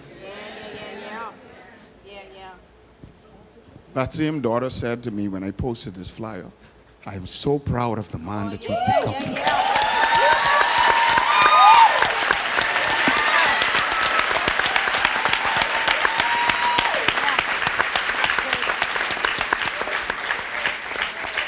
My favorite scripture is, for I know all things work together for the good of them that love God and to the called according to his purpose. What's so beautiful, AC, is that God doesn't waste a tear. He doesn't waste a hurt. And so God allowed us to go through that. Every one of us who have mismanaged people's hearts and done things wrong in relationships, God has given us the wherewithal, the wisdom to say, you know what, as long as you have breath in your body, you can change it. And that's the type of God that we serve. We serve a forgiving God. We serve a miraculous God. We serve an unchanging God. We serve a redemptive God. We serve a God of restoration. We serve a God, see, y'all finna make me preach right now. The type of God that I serve is a God that can take my pain and create a platform with almost 400,000 subscribers. And then the pain that I went through is bringing healing to people all over the world. That's the type of God we serve. And so one of the things that you said, God, please allow me to one day share this story so I can help another young man not to walk the walk that I just went through. That's what redemption looks like. Amen. That's what restoration looks like. Man, let me tell you something. Listen, we finna wrap this up. But listen, before we close out, we're gonna open it up to the audience so that y'all can ask questions. And ask questions, don't come give testimonies. A question starts with who, what, when, where, why, how. That's a question. And if you want to give a comment, you can leave a comment. If you want to just, come on up. Not all at once. All right, question. Thank you. Give her a round of applause. Let's go. That's right. Come on, King. Come on. Come on. Come on, come down here. Come on. A lot of y'all want to be on the podcast. Line, right? We're going to make a line for those who have questions right here. There you go. Thank you. Good. So come on the side right we there. got a brother first. That's what I'm talking about. You can ask. Thank you. So anybody else just join the line right there? Okay. Go ahead, King. Talk to me. Good night, everybody. How you guys doing? Brittany, throw a microphone on. First of all, for sharing parts of you that... thank you for sharing parts of you that can be very difficult, and especially in front of a large audience. I highly appreciate it. And of course, Mr. Lateris Arbertfield, it is an honor to be in front of you this way. Thank you. Thank you. To God be the glory, King. My question is, between both the married individuals and the single ones, how is it to be able to gain trust back into someone? Once you've been with them, once you've been married or not, whatever happens in between for everybody that has had, especially with you, sir, Mr. Rossano, with the emotional infidelity, how was that for your wife to be able to get back into that space with you? Well, first of all, when I was silenced, I had, like I said, a lot of time to sit with God. The first time he was vulnerable with me, and Latera said it earlier, but that was what broke my walls down. He said to me, I mishandled you. I mishandled your heart. I should have said no, but I was saying yes. I allowed you to do certain things, and I should have spoken up, and I didn't. And when that happened, he broke down all my walls. I had to decide in that moment, this man loving me in spite of what we've been through in 2018. Fast forward to 22, because I was in a pandemic before it was a pandemic. Because 2019 was when that happened. So I was home. But I had to decide in that moment, are you going to lose out on who God says that he's going to be? Or are you going to walk away? And I had a decision to make, and I made a decision that I was going to become a better me for me. so that I can in turn be the wife for him that he needs.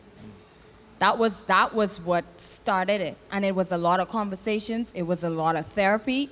God and therapy go together. Men, I know a lot of women go to therapy, but men, please go to therapy. Yeah. Amen. My husband was very vulnerable. We got vulnerable after my fall because, like I said, think of it, and he had to do it, and he showed up.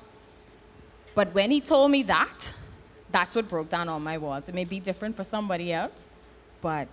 That's good. That's good. Harrison, chime in on this. What is the easiest way, or what is the process to restore trust? The first thing I typically advise clients of is you have to let go of the idea that you can rebuild trust. Right. Okay. Once trust is broken, you got to throw that away. Right. And you have to now build new trust. Right. And building new trust is about choosing the inconvenience of who this person has now become as a result of the hurt and pain. Exactly. That's good, Harrison. We love to talk about the good old days. Yeah. And everybody wants to go back to a time when loving you was easier, when understanding you was easier, because that's familiar to us. The inconvenience is understanding that the kind of love you may need today is not something that may come naturally to me. And I have to demonstrate a committal to learning how to love who this person is, the anxiety that has been developed, the doubt that has creeped in, the certain dates that come up on the calendar, the Tyler Perry movies, and you sitting next to her just kind of like, learning how to do those things.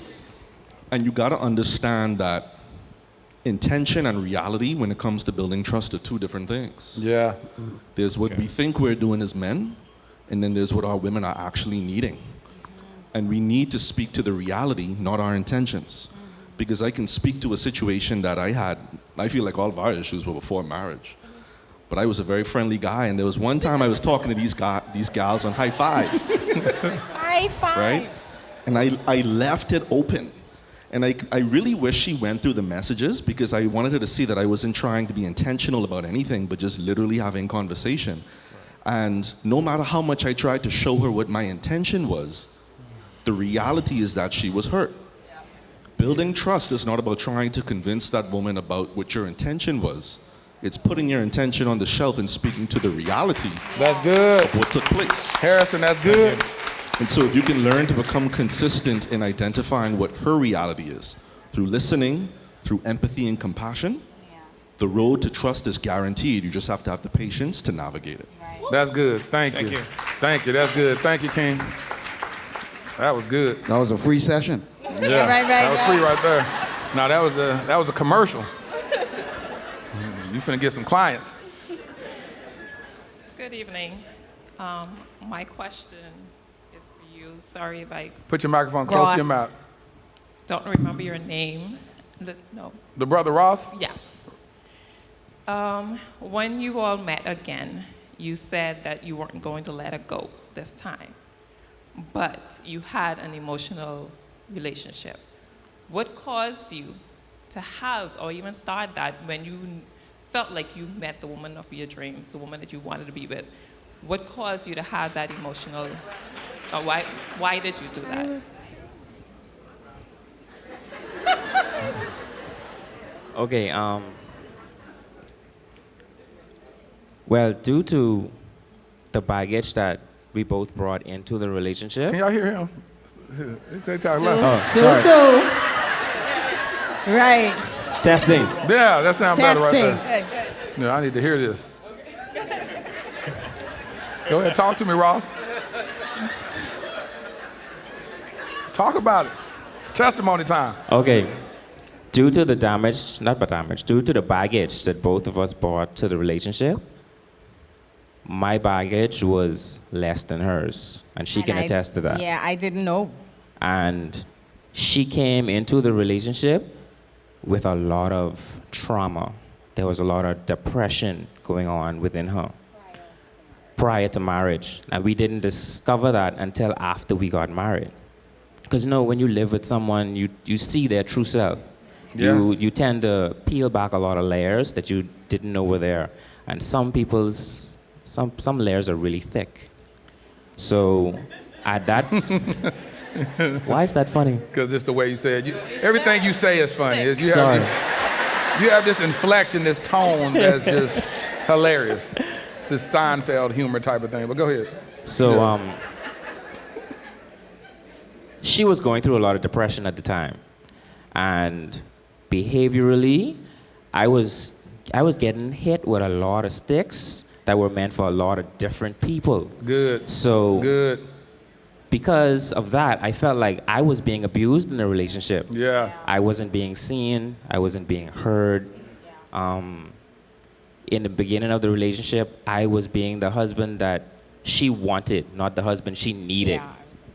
And at that point in time, I started to develop environmental depression. Harrison could probably say what that is because I go to his dad for therapy.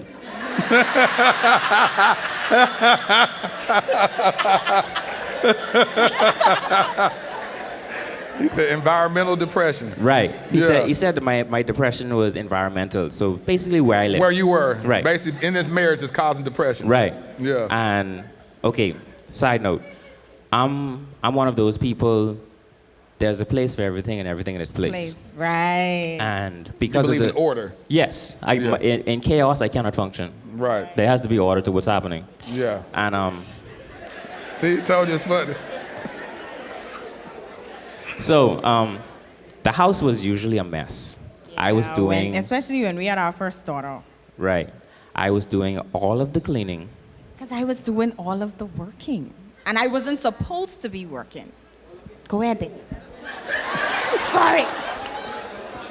She asked me the question.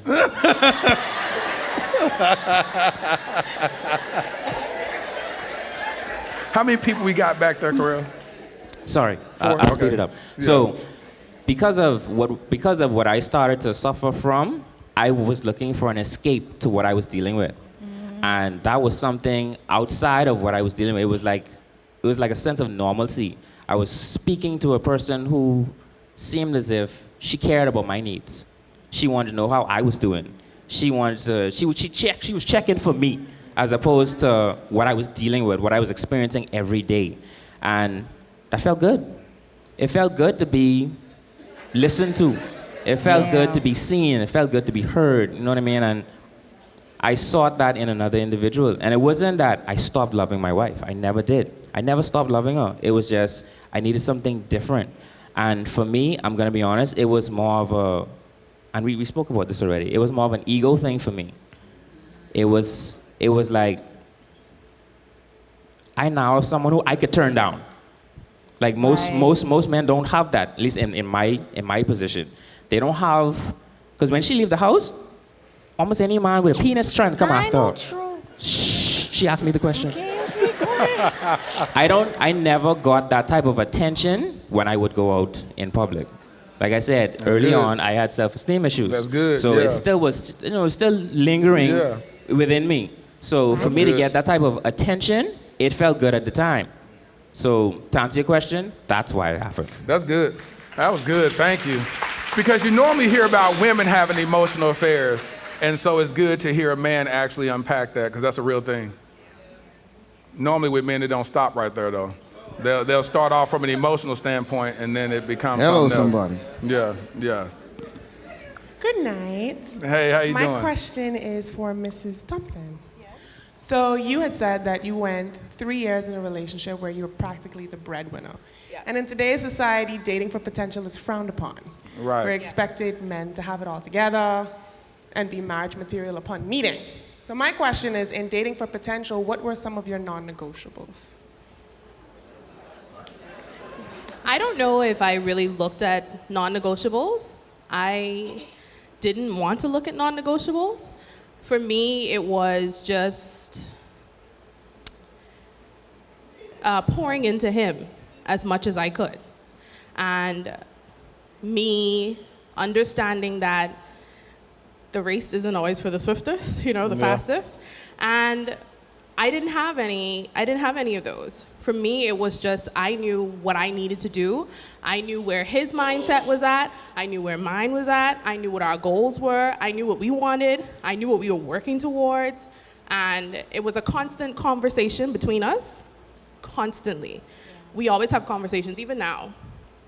And it was just something where I recognized, and I think we both did, that this is what it has to take in order for our relationship and eventually our marriage to be successful. Like I said, for me in the beginning, it wasn't any non-negotiables. I guess I was young, naive. I was about to ask you that. How old were you during that? I was about 21, 22. I was actually, going to school with Corel, back and forth, college hopping. So for me, it wasn't. So you were 21, 22, and he was how old? Oh. Huh? Yeah. He was 20, 19, 20, in the shit. Yeah.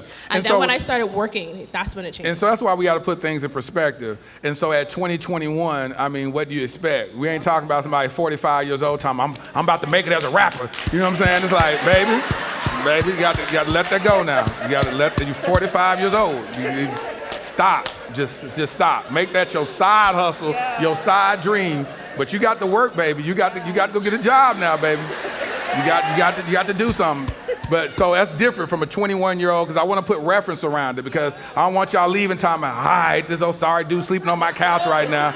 I guess the Lord want me to keep on grinding with him. No, that's not what God is calling you to do. God is calling you to release him and let him go into the wilderness. You got to release him and let him go get his life together. Amen. Amen. Praise the Lord. Amen. 50 years old, talking about he's going to be a rapper. He's going to be the biggest star in the Bahamas. You got to let that go. The time has passed. Here we go. How you doing, Queen? Good night, everyone.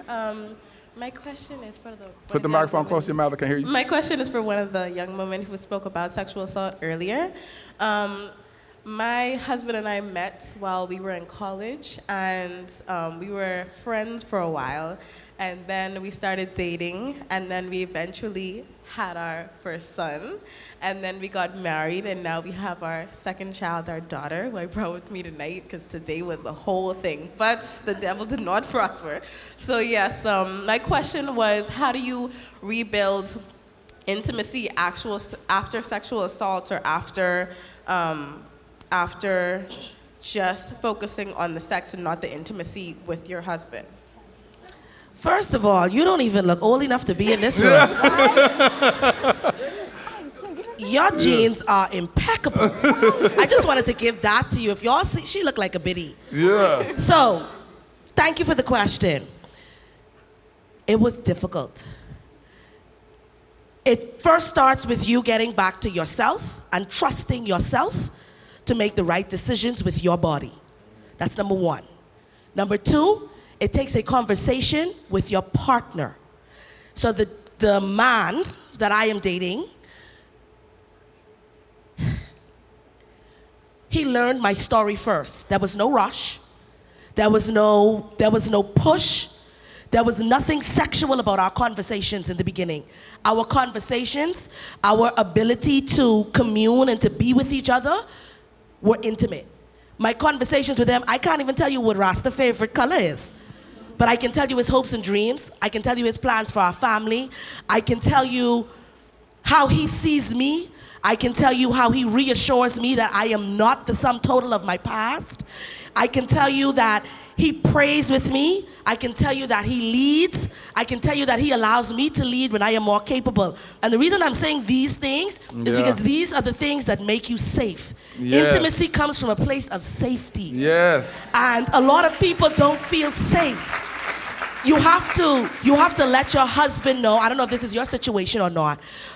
So this is your situation. Well, the thing is, we were friends for about 4 years, and then we dated for 3 years, and then we've been married for 1 year. So we got to know each other. Like, there were things I told him when we were friends that I didn't even realize I told him. Like, all my relationship issues and all that stuff. But we do talk, but the main issue now is like leading spiritually, because I know his hopes and dreams. I know what he wants for his family. He's an amazing father, amazing husband, and it's just right now where we're at, it's just the spiritual leadership.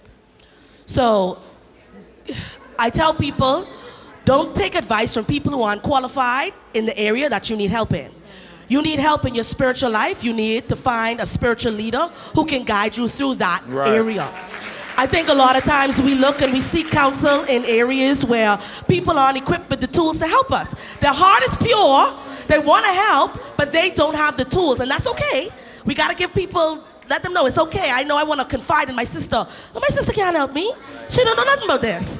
You need to find someone who is spiritually sound, who is going to look at your trauma not as a stain, not as shame, not as guilt, who is going to lead with love, and who's going to show you the God in them, so that you and your husband can now reunite under the God in your home and figure out where you go spiritually from there.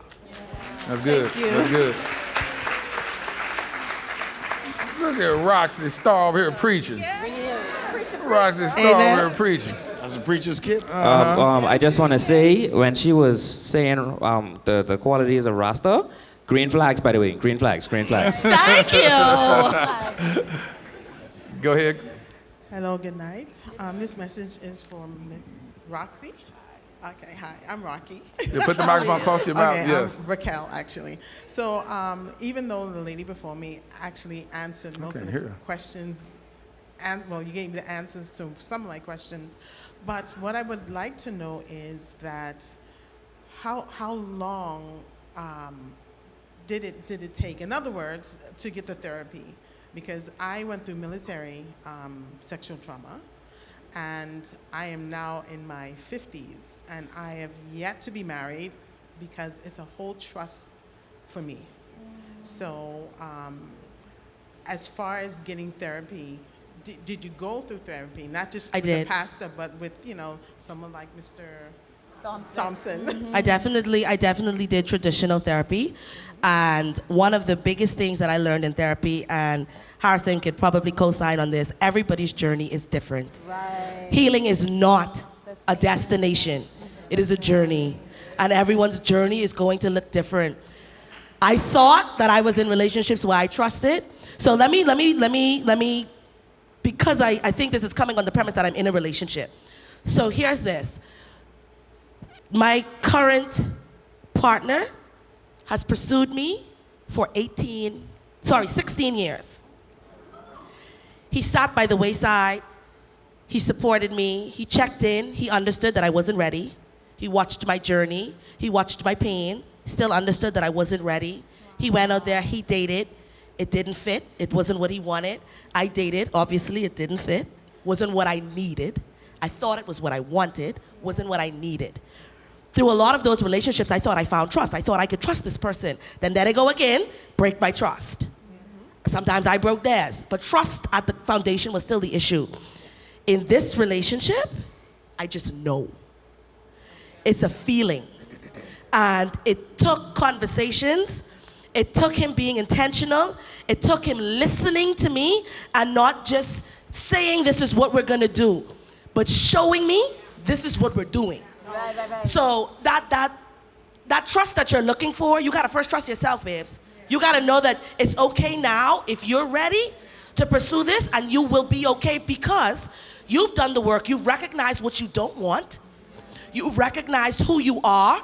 You've recognized the things that you're looking for, and you stand 10 toes down on that. You do not compromise on those things. And when you decide that you're gonna do that because you trust yourself enough for this, you can find it, baby. Come in. And I can be the flower girl to your wedding. Thank you.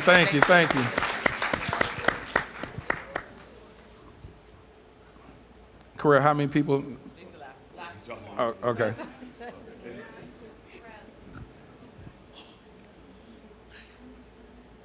All of you have said so many things that I can ask questions to. But I want to take this, Thompson. Pull the microphone close to your mouth, please. This might be good for you to answer. My husband and I,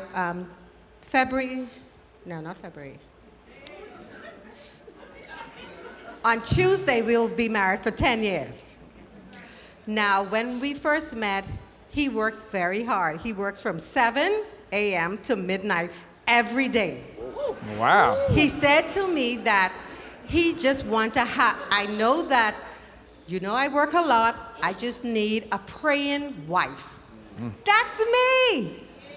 Now, 10 years is a long time to be married, right? So what happens is when he comes home at midnight, I am so excited to see him and get my freak on. Yeah. What happens then is he wants to unwind, have a glass of wine and chill.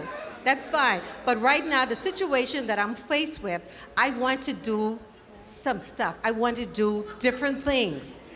But he keep reminding me, I'm always been like this. I always work these hours. But I'm getting lonely now, don't want to step out. So I need to know what do I do? I mean, I've done a few things. Well, go with my friends. Hold on, quiet, y'all, please, quiet. You know, I would go out with my friends trying to do things on my own, but I know I want my husband with me. All right, we got it right here, Harris. Right. So, Thompson, I need you to help me, like, what do I do? Here we go. The first thing that has to happen is this. You gotta understand that as a woman, your ability to be very understanding is high. And just because you are able to understand something, it doesn't change your emotional state. As a therapist, I work extremely long hours as well. My wife understands this, but her understanding doesn't necessarily change the need. I spoke in my earlier comment about choosing the inconvenience. At certain times of marriage, we have to prioritize different things based on the urgency of the need. When money is a priority, we're prioritizing work. We're communicating about what the expectation should be and what she should look out for. But there are times when we slip into needing something else outside of work.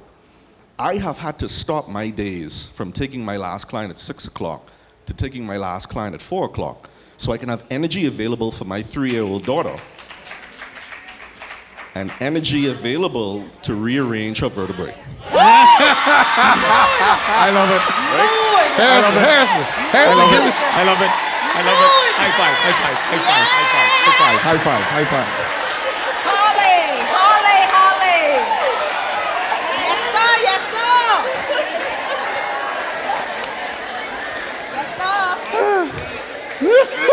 Yes, Brittany, yes. And so, the counter to this understanding is that sometimes as men, we try to kill 2 birds with 1 stone. Our duty, which is making money and taking care of the family, is not responsibility to the woman. Facts. Okay? I can't expect my wife to simply look at the light being on or the bills being paid and have that to mean that I'm speaking to her responsibilities, right? I have to understand that there's what I was doing and then there's what I needed to do for her to actually feel. Because as a woman, if you have to choose between what you know and what you feel, you're gonna choose what you feel 9 times out of 10.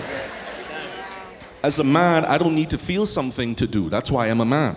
Yeah. This is why we're dutiful. This is why we lead. This is why we are very clear and stubborn, because I don't have to feel something to know what something is.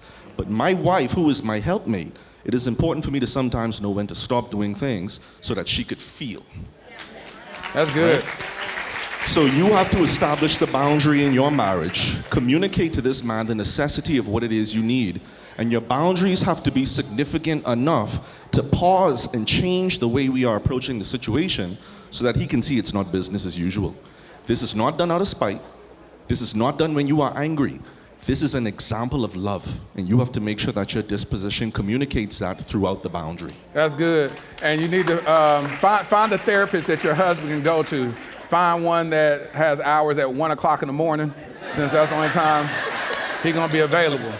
Find that 1 o'clock in the morning. That's his sweet spot to go through counseling after he drinks his wine and wants to relax. And because that's the problem. Yeah, y'all take care. Amen. All right.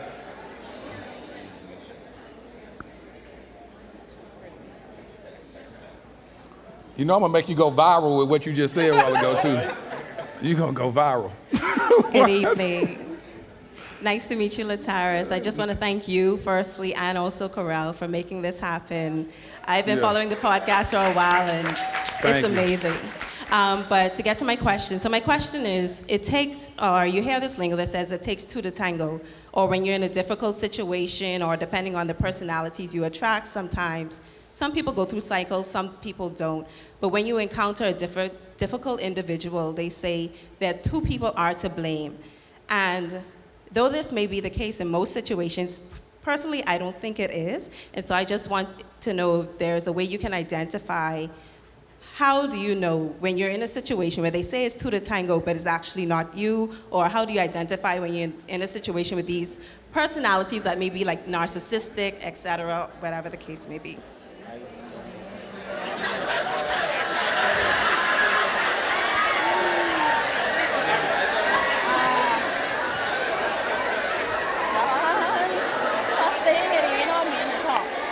So your question was, is that I like speaking in specifics because ambiguity, it confuses me. So what are you dealing with that you are saying that it's not you and it's that person?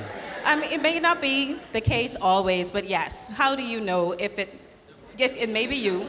I said specific. Is it somebody you dealing with? You don't know whether it's you or them or what? What is it? Right. How do you know it's you, it's them? Is it two to tango? What are you dealing with? Okay, go ahead. Go ahead. One more time.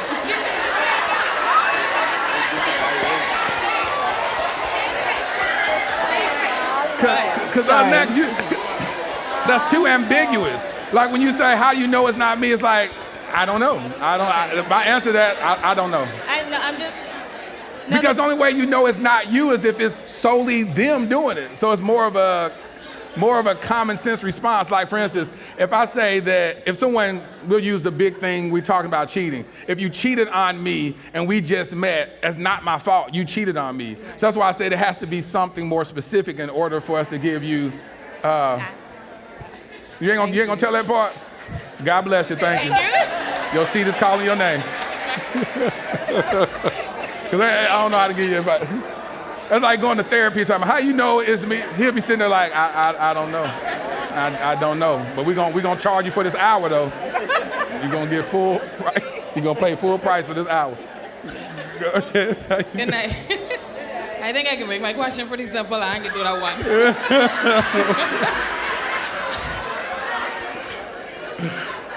My question is actually for Ross. So, well, you're married, and I'm not married, but I'm in a committed relationship.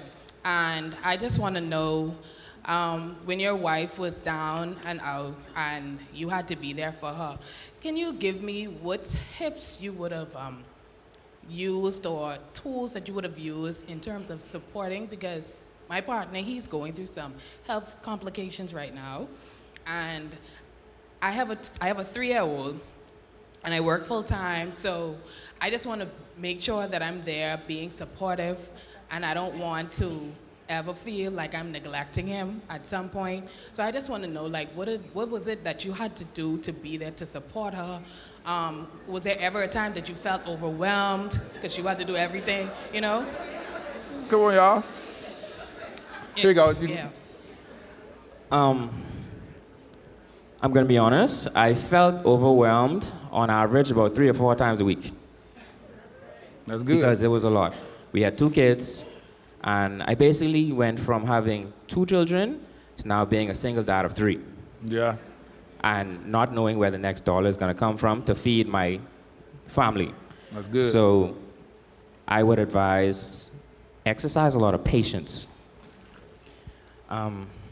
A lot of patience is needed because you're gonna find yourself in a place where he may say or do something and it is going to piss you off. You are going to want to say something back and you are going to have to hold it and find a healthy way to vent that somewhere else.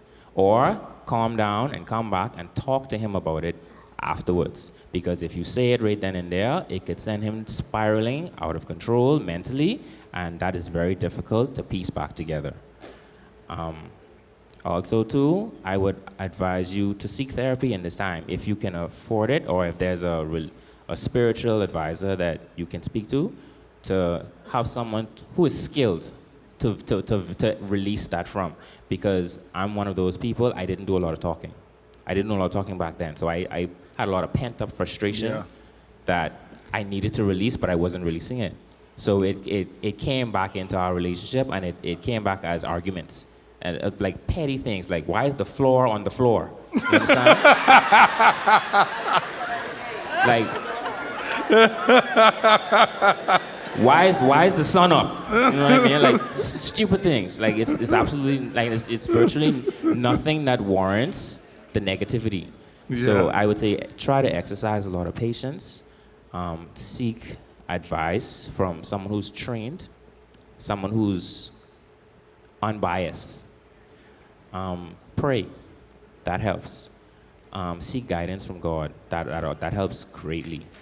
And you should find moments of reprieve. So find moments that you actually say, this is what I have reserved for myself, whether it's an hour, whether it's 2 hours, you go get a bubble bath, where you go treat yourself to massage. But put that into your schedule of moments of reprieve. As a foster parent, they have this thing called respite care. And so for foster parents, you're dealing with these kids all the time, and then they put where they have respite care where you can say, hey, listen, I just need a weekend, I need a week or whatever for me to go ahead and drop these kids off with a licensed professional or a licensed foster parent so I can get this reprieve and so I can come back as my best self. So always figure that into your system. So good, thank you so much. Thank you. This is the last one. All right. Okay. Good evening, everyone. Thank you all, and to all of the amazing panelists and you, Corel. I've been following your single journey, and I'm very inspired. And Lateris, thank you for allowing your pain to be a catalyst for your purpose, and for showing us all that no pain is wasted. Amen. My question, I'm going to direct it to Jason. And the women said yes, yes. Why y'all picking on Jason over there? Talking about yes. I want to say that I am single now. We cracked a joke the other night at dinner. I was saying, this is the most single I've ever been, but I'm like 95% single. And in a season of total surrender. Yeah. But in a season of total surrender. So when you and Corel were on the radio, and there are a lot of single people in here and a lot of single women, so I want to talk about hope. There's only one man that I've ever dated that I thought I could completely trust or whatever. I was always told by family members and parents, all men bad, you better pick the best or the worst, right? But you made a turnaround and you vowed to do certain things. And I thought I was powerful when I chose how I settled. I wanted to choose how I settled, but the radio personality said, well, these men aren't gonna change. And they say it, but they lie. You did it. Jason is my personal friend. I saw him do a 180, and I didn't think it was possible, right? And he always says, I'm led. So please speak to the people in the audience who think that there's not hope, that people can't change, that we are waiting and investing in the potential that you can be that good man that we know that you could be. Thank you. Good. So, 1, 2. So thanks, G, for putting me perfectly on the spot. I appreciate that. So I'd say what G is talking about is after marriage, I went wild, right? I sowed my oats in several places. And what happened for me, Gandhi and I had a conversation, and she says, you're being common, right? And I was like, okay, like, what does that mean? And then after she and I had that conversation, I actually took some time with God and got to know, like, who Jason was. Even so much now, like the situation that I'm in now, God has me being very intentional with this young lady. He says, okay, not only understand her love language, we all know that, but he says, understand how she leads, right? Understand how she learns. So we actually did the love language quiz, you do that, but we did a leadership quiz as well, all right? And then we did a personality quiz. That's good. So when we talk about connecting on multiple dimensions, it's like seeing who she is spiritually, mentally, emotionally, physically, right? So for me, it's really taking the time once you've had a situation where you've been in pain to heal. And the greatest healer I've experienced has been God and my connection with him. He showed me who he was, taught me who Jason was. And I'll say this, and I'm quiet because, I like to preach. When I started talking with her, this lady, I told her, right, after connecting with God, I said, I'm not looking for perfect, right? I said, but I'm not looking for a project. No, don't clap. Don't clap yet, right? She's like, and she paused, she's like, well, I don't know how I feel about that because I'm a project, right? And I say, no, you're not a project, you're progress, right? So I'm not looking for perfect. I'm not looking for a project. I'm looking for progress. Someone who's working towards being their best self. And God helped me to do that. I thank y'all so much for showing up. I know when we do events and people put on events, Pastor Mario, he can attest to this, you're always wondering if people are going to actually show up. Correll putting on events all the time. She's become a household name in the Bahamas with doing events, but still we always wonder if people are going to show up. And so I thank y'all for making this worthwhile. I thank y'all for being energetic. I thank y'all for the love. The Bahamas are going to have to be my second home. I'm telling you, that's amazing. It's absolutely amazing. So listen, thank y'all so much, and God bless you. Let's go and Pastor Mario, you want to close out in prayer?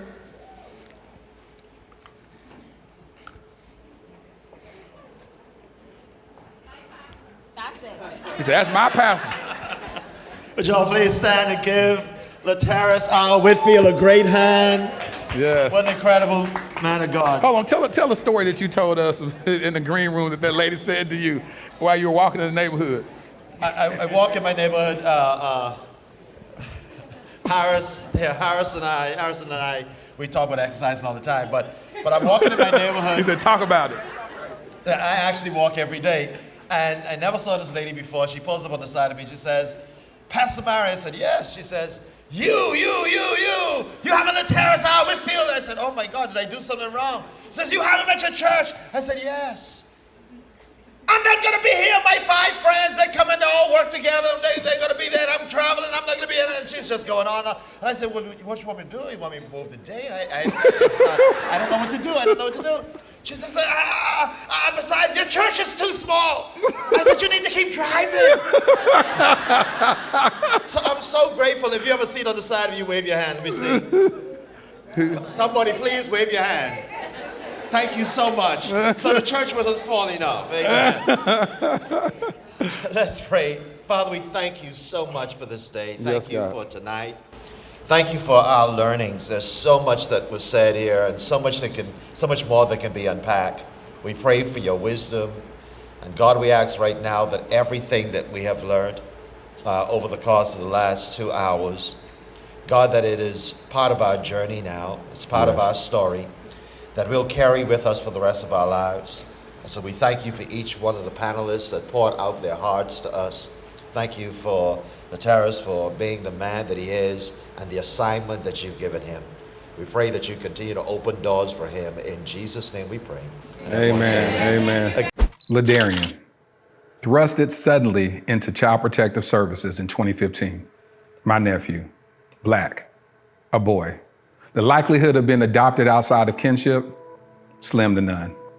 Armani, 16 years old, black, a boy, with 5 years in the foster care system before I even knew his name. The likelihood of ever being adopted, yep, you guessed it, slim to none. While Ladarian and Armani were trying to survive and barely thrive in an overpopulated and underfunded foster care system, I was living my own life, doing well professionally. Having been a single father with a daughter who at that point was doing well in college, it was my time to live my life, right? Wrong. I felt unsettled, tireless, agitated. There are just too many of our black children stuck in ambiguity and in the limbo of the foster care system. In 2017, I legally adopted my nephew, Ladarian. Fast forward to 2019, I had no ties to this other young king, but I felt God instructed me to adopt him also, and I obeyed. Starting over with parenting should have been enough, right? Working with various foster care and adoption agencies to help bring awareness to the countless young black kings in the foster care system should have decreased my agitation, right? Joining the board of directors of Advantage Adoption, an organization that helps find permanent adoptive homes for children in foster care, should have led to some type of resolve, right? No, not at all. None of it felt like I had done enough. I now realize that every one of those experiences was laying the fundamental foundation for my life's mission, Kingdom Royale. Kingdom Royale will be a luxury, state-of-the-art home for foster boys. Our first location will be in the Dallas-Fort Worth Metroplex. We will utilize the whole person approach that instills identity, empowers them to advocate for themselves, and enlightens them regarding new perspectives and limitless options that they thought were impossible. Though the young kings will attend the local public schools that are in proximity to Kingdom Royale, our at-home curriculum will broaden their worldview through participating in the arts, attending various cultural events, learning about and engaging in multifaceted discussions about current events and even relevant historical context, introducing them to gardening and landscaping and even caring for our animals on our farm and on-site stables. We just launched our Startup Capital campaign with the goal of raising $2.8 million. Now, why $2.8 million? Well, in 2017, I created a web series in which I performed random acts of kindness for targeting the homeless community. One of the most notable successes was that one of the videos went viral, garnering 28 million views. However, one of my biggest regrets is that I didn't raise a single dollar to help in implementing a more sustainable plan for the homeless community. So throughout the years, with much remorse, I reflected on not maximizing that moment. I knew if at that time, just 10% of the viewers donated $1, we would have raised at least $2.8 million that could have really established long-term support for the homeless community, or at least started a long-term initiative to do so. This is my do-over. This is our new beginning. Together, we can attack this at the root by specifically helping our homeless Black boys who are already disproportionately represented in the American foster care system. I'm L.I.T. Whitfield. I've been nominated for 3 regional Emmys documenting my work with the homeless as well as my personal adoption journey. Despite those accolades, the greatest award for me is truly providing the infrastructure for a transformed life. Visit kingdomroyale.com for more details. Crown a king and make a donation today.